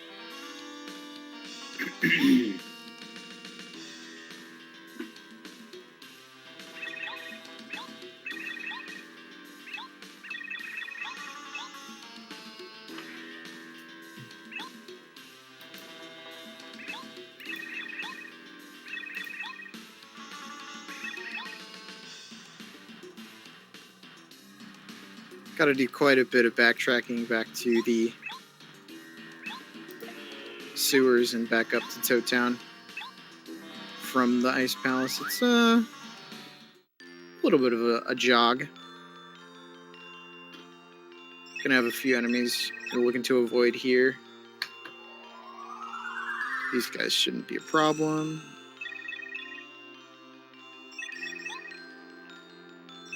Same with that guy.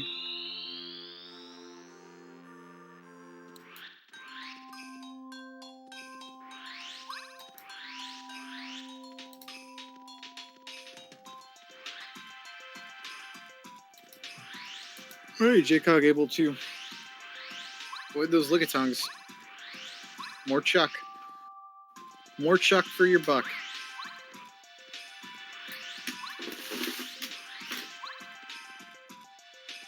And back into the sewers and basically going to make their way right back to Starhaven, where we went in the prologue just a few hours ago.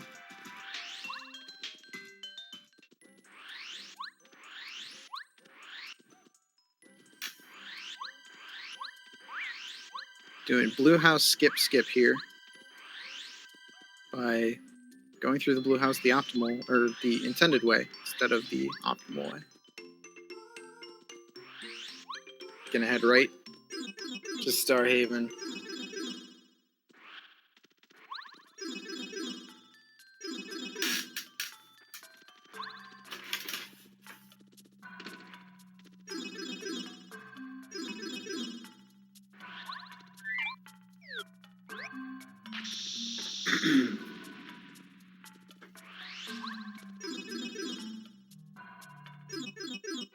Yeah, with the speedy spin, you're able to just spin cancel on those little steps every time. If you notice from earlier in the game, or in prologue when we went up there, you would have to jump to get out of the spin before even hitting those. Butter with the nice spin cancels on his side.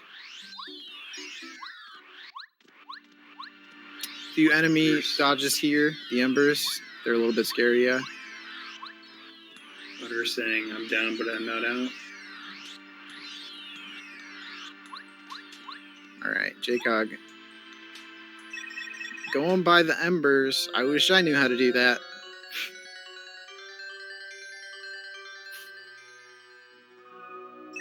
Heading over to the bathtub to take him to Bowser and Peach's castle.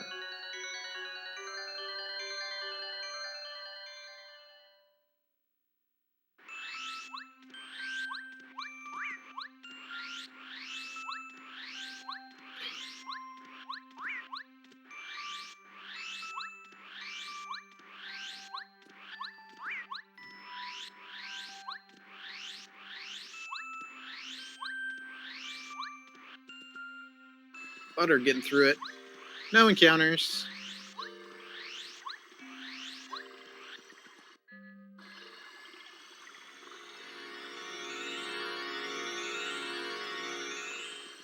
I believe JCog's only encounter in... I think he just got into an encounter with a Clubba in Chapter 3. The one in front of the locked door. I think that's it.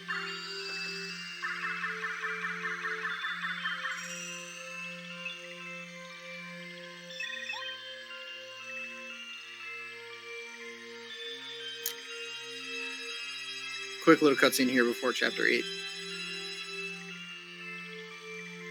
Taking the tub.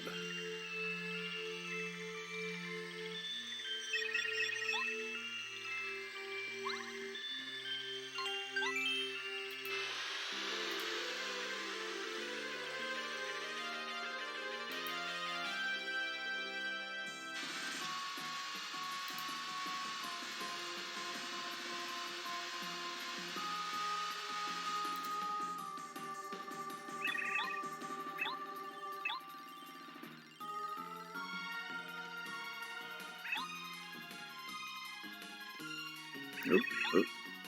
JCog dancing around over there. You can see that JCog equipped Dizzy Spin. That'll be used a little bit later in this chapter. Oh, he used it right there.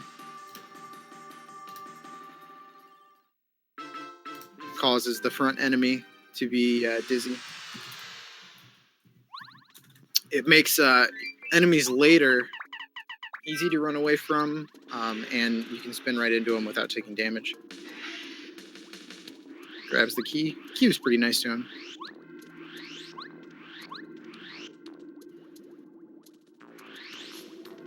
Few enemies to avoid here. Got that one pretty good. That one was a little scary, but nothing JCog can't handle. I'm gonna go on the top here to avoid these guys. 2 Koopa Trolls and 1 Hammer Bro.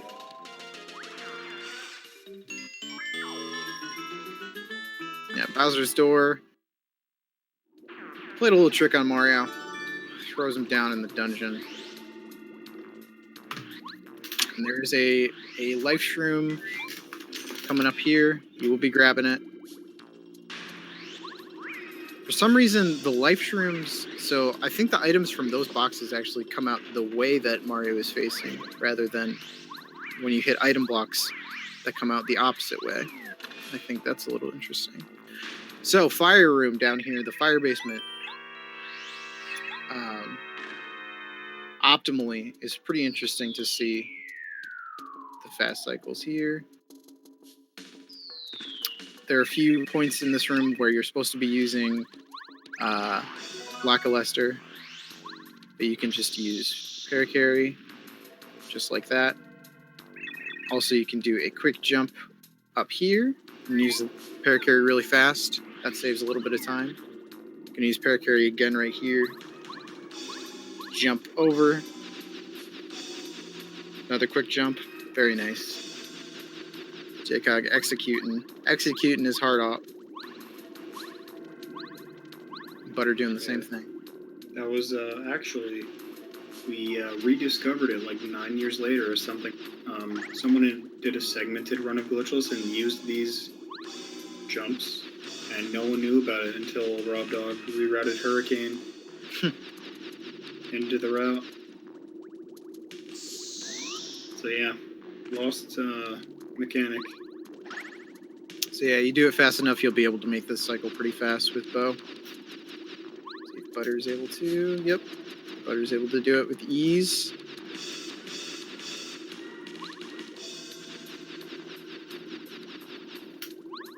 One more fight over here to stop the lava from flowing.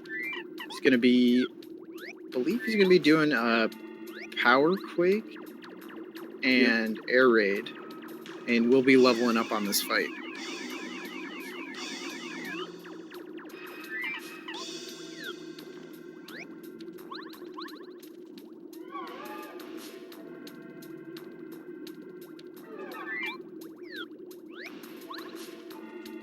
This Magikarp actually has a chance of not running. Let's see. And it doesn't run. Unlucky. Wow. So his option... Oh yeah, he's going to kill it. Yep. He could either do nothing and wait for his chance to run again or kill it. He kills it. Taking up BP a little bit. Hitting the switch. He was given the chance to be spared, and he didn't take it. He just... Butter can save that time.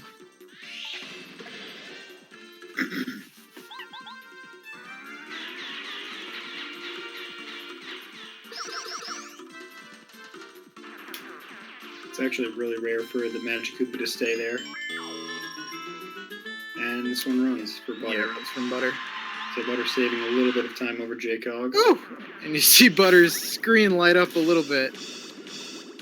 Yeah. That's so not up is a glitch. You want to say something? Oh no, you can go for it.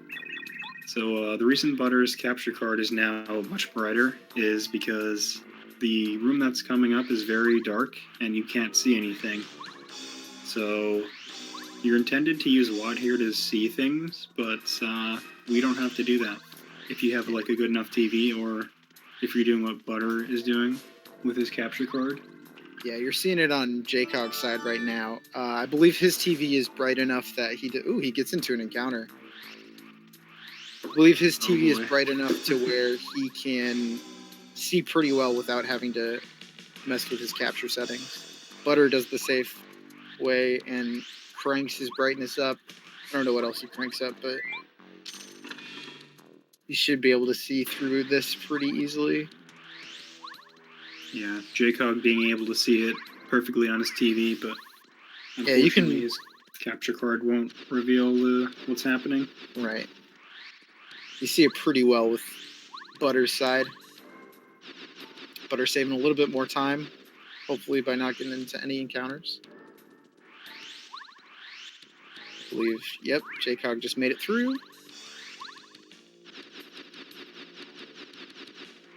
Butter's on his way there as well.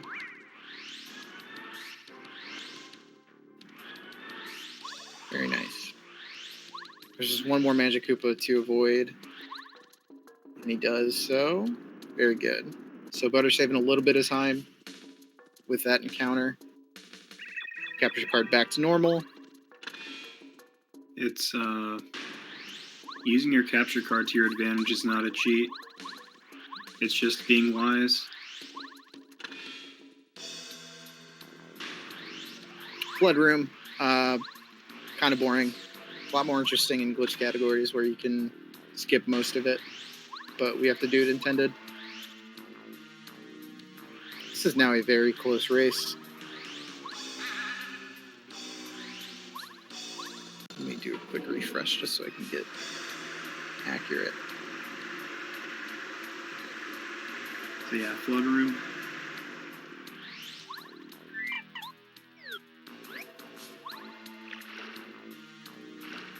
Flood room is really raising the water level to grab a key, lowering it again to get through a locked door. Boring backtracking necessary. I believe that switch right there is the only required use of the Ultra Boots in Glitchless. You can actually enter Chapter 7 without the Ultra Boots, but I don't really know if you would call it a glitch or not, but I don't know, yeah.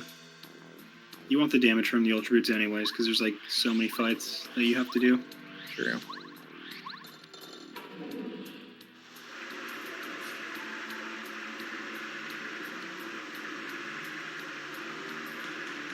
JCog grabbing the key. Butter is right on his tail. Yeah.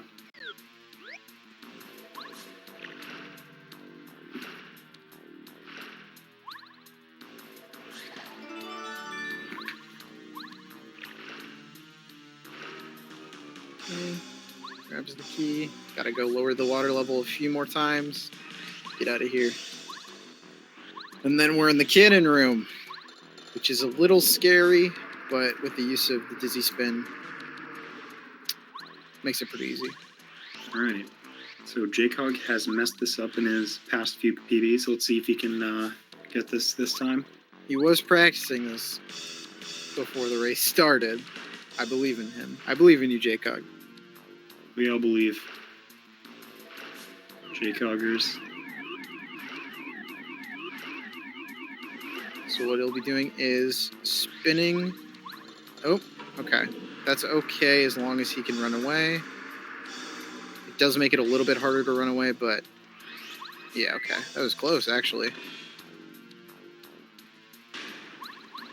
You spin into the bullet bills like that because it makes the runaway meter a lot easier to fill up.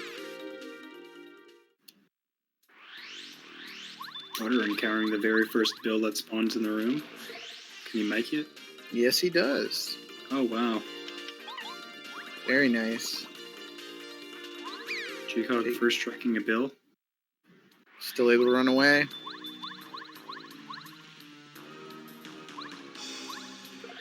He takes Ooh. the extra encounter. Takes the extra one, so this is getting close.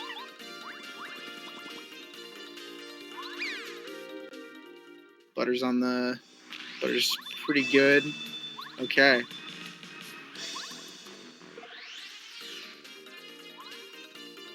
Butter only slightly behind now. Mm-hmm.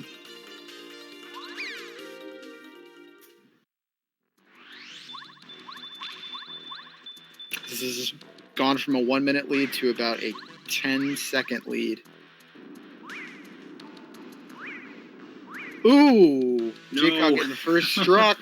Let's see what No. happens to Butter. Butter gets in. Butter takes the lead. Wow. Unlucky.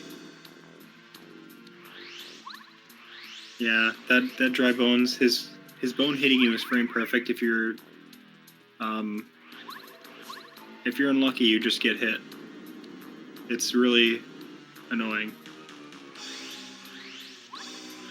Dragging this hammer bro over here so we can push this block without him noticing us and able to get through.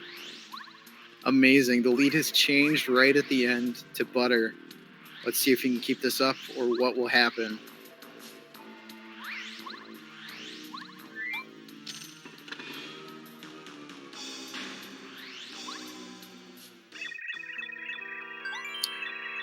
This is another little quiz game. Same answers every time. It's just going to ask how many of something were on screen or whatever, but we know the answers. I think it's 11211. Yep. Oof, I can't believe I remembered Has JCog hit the heart block yet? I don't know. He will need to before Junior Troopa because he got first struck by the dry bones. Not like this. Wow.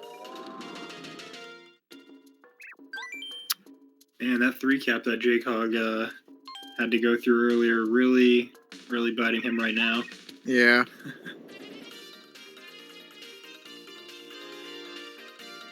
It's a big difference maker right here.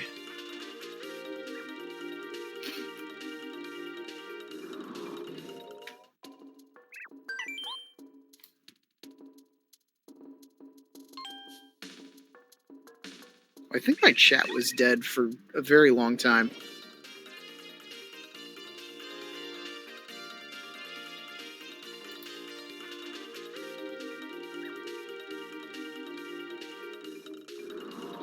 Oh yeah, my chat was dead for, I think, like 4 chapters. Maybe not 4, maybe like 2 chapters. So if anyone has said anything to me, I'm sorry for not saying anything back. Hi, JCog.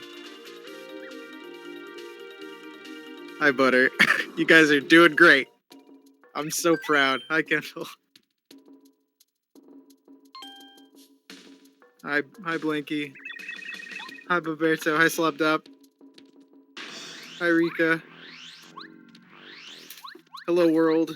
Hi, Shy. Hi, Glower. Hello.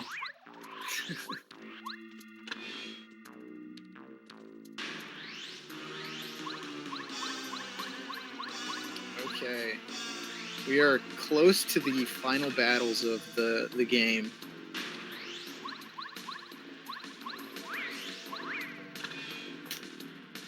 Ooh, JCog saving. Butter not saving. Interesting. Very interesting. Interesting spot to save, but better to be safe than sorry. If Butter gets a 3-cap, we might have problems. Mm-hmm. Hi, Eel Dust. Hello, everyone. About starts at 18. I'm kind of really sad that my time. Oh. Let's see. Okay, if Butter gets a 3-cap, he can do it out of sight, and then he can do a jump times 2 and it kills. So 3-cap isn't really a problem. Hallway puzzle. Basic stuff. I don't really remember the order without having to look at looking at the route, so couldn't tell you. Thing is, I didn't count the FP, so he might not have enough FP for that outside. Hmm. Well, let's just hope he does not get a 3-cap.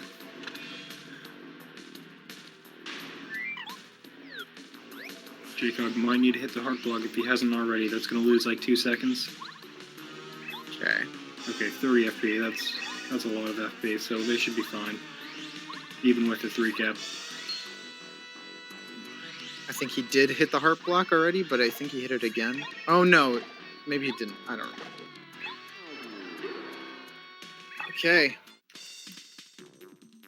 So Butter going into the last Duplighost fight. Gonna hurricane him on out of here. This is pretty close. Yes. Their races tend to end very close to one another. So he's going to switch to bow. He's going to do some equips. It's very important to do these equips and switch to bow outside of this door, because once you enter this door, you get put into one of the last fights in the game. It's the Koopa Bros.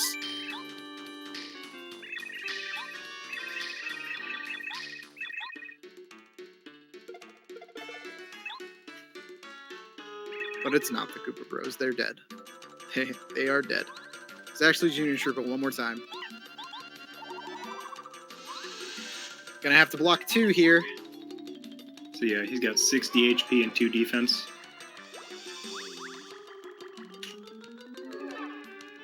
Gonna just be charging the whole time, blocking 2 attacks, using out of sight.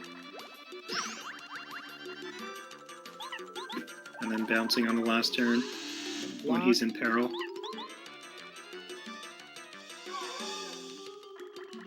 Out of sight. One block for JCog.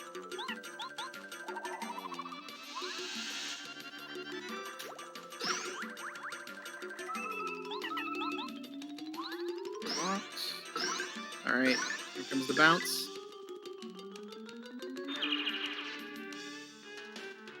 Very nice. Okay. Wow. Alright. They both got a 4 cap or higher. Yep. I need this. Oh man, this is close. Wow. The sound is out of sync. That is on the restreamer's end. We apologize for that. Okay, so I don't see why either of them would go for the extra life room. I don't need it. Neither of them saving either. Yeah. Yeah, You Holy think they're gonna Bowser's, save? like, You think they're gonna easy. save before final? I think so. I don't know. I don't know. Hallway Bowser. Now this might change, like, the lead. Yeah. If Butter gets a 4-turn, JCog gets a 2-turn, things could reverse. We'll see. We'll see.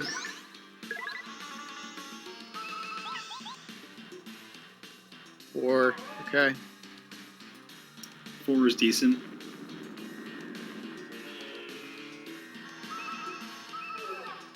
Okay. 2 4s. It's probably going to be an even fight. Unless someone gets a 7 cap right now. 4. Yeah.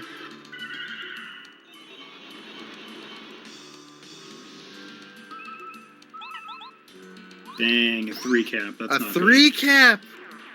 Wow. I don't think power jump kills.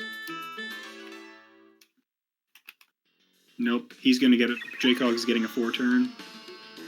Unfortunate. So that will increase Butter's lead significantly. Yeah, I think it's about a 15-second difference, but I'm not sure on that. Unlucky. Okay, Butter moving on to final Bowser. He will be equipping HP Plus, which will bring his HP to 20. We want to talk about final Bowser's HP mechanics and healing mechanics and why we get this safety badge. Right. Final Bowser has 99 HP and 2 defense, so we're entering this fight with 20 HP. And basically, Bowser's heal formula is something along the lines of if Mario's HP percent is greater than 25. Dude, it's hard to explain. Yeah, it's if Mario's HP percent is. Let me pull up the actual description of this real fast. It's strangely in depth for a children's game. Yeah. But we're gonna see. But the basic idea is Yeah. you want to stay at low HP, and if you're at really low HP when you have a lot of 4 cap. HP That's good. as your total, then he won't heal pretty much. Right. Mario's percent minus Bowser's percent is greater than 25. If it's greater than 25, Bowser has a 75% chance of healing. I think that's the way it goes. Right. So on Butter's side, he got a 4 cap and a 3 cap, which is good. We're looking to manipulate Bowser's HP, so we will always be ahead of that ratio, so he never has a chance to heal. Okay. JCog also gets a 4 and a 3 cap, which is nice. So they're going to switch to Paracarry the first turn of the second phase of Final Bowser. But first we're going to do hardest part of the game, which is a Twink Cammy fight. Now this is very important. You have to press A. Twice. 4 times in a row.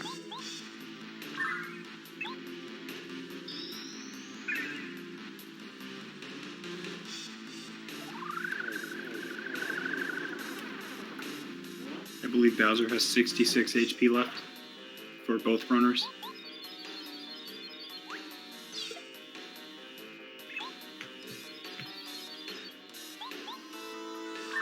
So yeah, it's going to come down to whether or not they block the attacks, pretty much. Yeah, Bowser can throw out a couple attacks in the first few turns. He has fire, he has a claw, he has a butt stomp. It's important to block all of them, particularly the claw and the butt stomp, because the claw could poison you and the butt stomp could take away hammer, jump, or items. He also has a wave, which can knock out your partner, and lightning, which is a deceptively hard attack to block. He can also use his Star Rod to make himself invincible.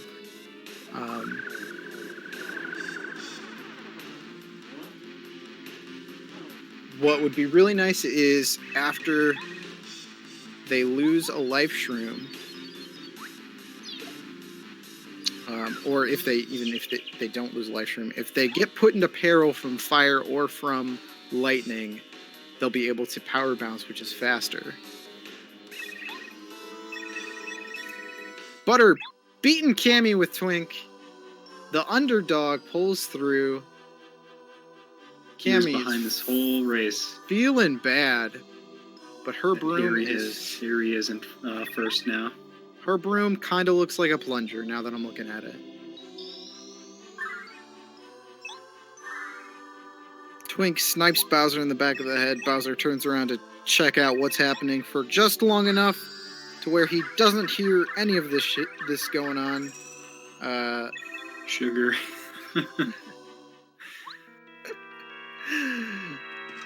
And it is time for phase 2. Blessed RNG. So we're going to use Peach Beam on Bowser to make him invincible again and switch over to Paracarry, and then the blocks will start. So yeah, the Star Beam was upgraded to the Peach Beam because Book has been powered up by Peach, I guess, for praying, or from praying. Fire, I think, is like one of the most common attacks he can do. I don't know the percentages on his attacks. He gets double fire. Yeah, fire is very common for first attacks. JCog getting the claw. JCog blocking the claw. Wait a minute, is that a turn Bowser, 3 beam? That's a turn 3 beam on Butter's side. Oh my goodness, this might be bad for Butter. And this might actually change the lead. Oh my gosh. What is going to happen on JCog's side? This might be bad for... Nope. Okay, JCog's dead, which is fine. That is intended. Oh no, he died. Butter dies, which is fine, I think. Yeah. You don't want Bowser's HP to be too low when he's at 50% of his max health, because Bowser might heal. Like, if Bowser's at 25 HP, he's going to heal, I think. Or it might be 24. Okay.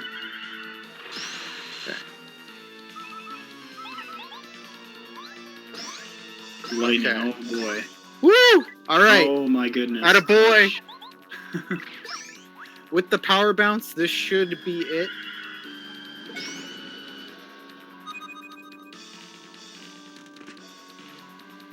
Wave. You will lose a life stream here. A power jump should end it. JCog getting the claw, so he will repel gel and use power jumps and shell shots. And that should be it for Butter. Butter, after the Chapter 1 flub, Coming all the way back right at the end. It was all the dry bones, man. The dry bones was not in JCog's favor.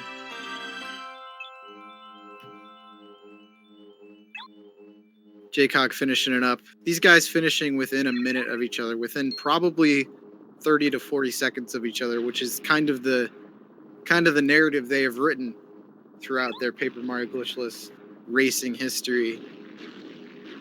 But Butter champing it out. He was down, but he was not out after Chapter 1. With the lightning block, too. Wow.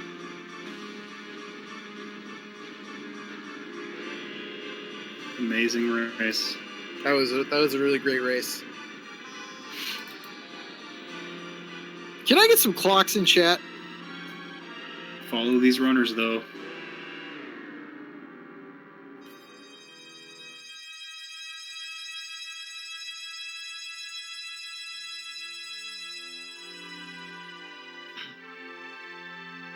Yeah, so that's it for Paper Mario Glitchless.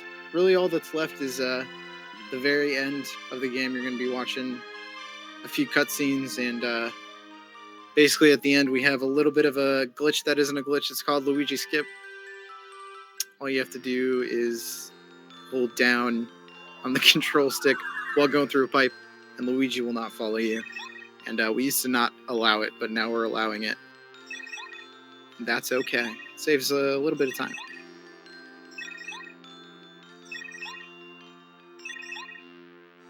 So yeah, Bowser is dead. Bowser is dead. He's never coming back. There's never a TTYD. This is it. That lightning block might have just won him the race, though. I mean, Yeah, he would if have he lost the missed, live stream, I think, and yeah, he would have been at 50% of his HP. Probably could have, or probably had to wait an extra turn in that case. So it's really good that he blocked that lightning. I would expect nothing less of him. that was a pretty insane race. Yeah, I guess that's all. I don't really have much else to say other than thank you guys for watching and listening, despite the few hangups that are going on with the audio, and hopefully you guys enjoyed it. Hopefully you guys learned a little bit. If you're interested in running this game, this category, there's a really great beginner guide that Butter and JCog and Glower, they all hashed out based on Rob Dog's reroute of Glitchless. I highly encourage y'all doing it. Joining the Discord, talking, having fun, playing the game. Yeah. So I'm gonna get out of here and just enjoy the end of the run. So I will talk to you guys later. Thank you so much for watching. I'm Max Hillman. See ya.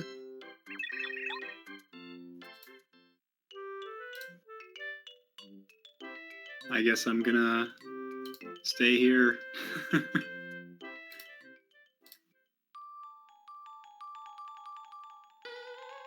So yeah, Super Mario Odyssey, I believe it's any percent is coming up next.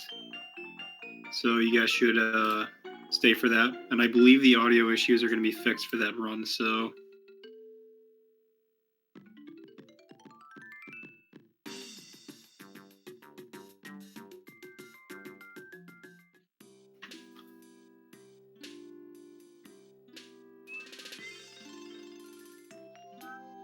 Pepe, please.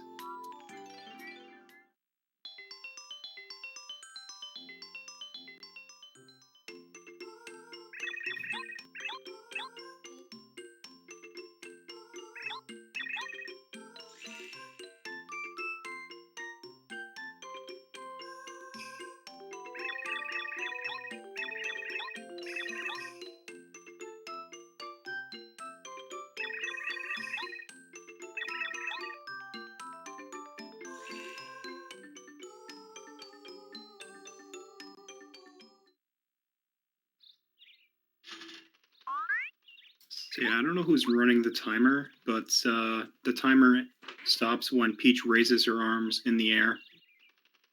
It's coming up in maybe a minute or so.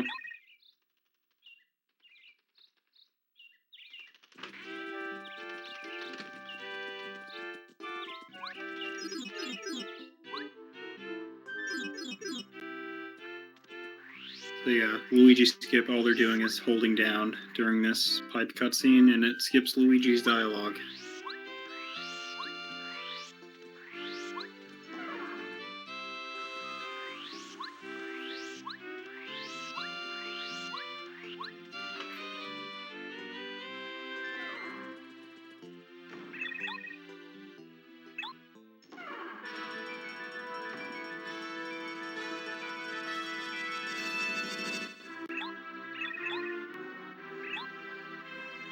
And time is coming up, so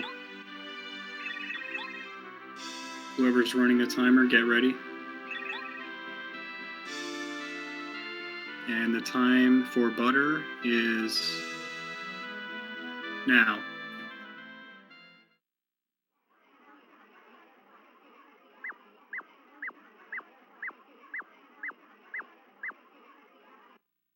There might be some stream delay though, so I think Butter got a 3:50:04, and then JCog, the time ends now.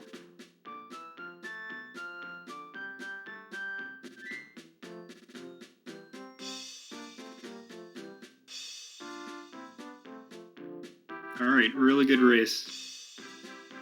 So yeah, I'm out of here. Stay around for Odyssey.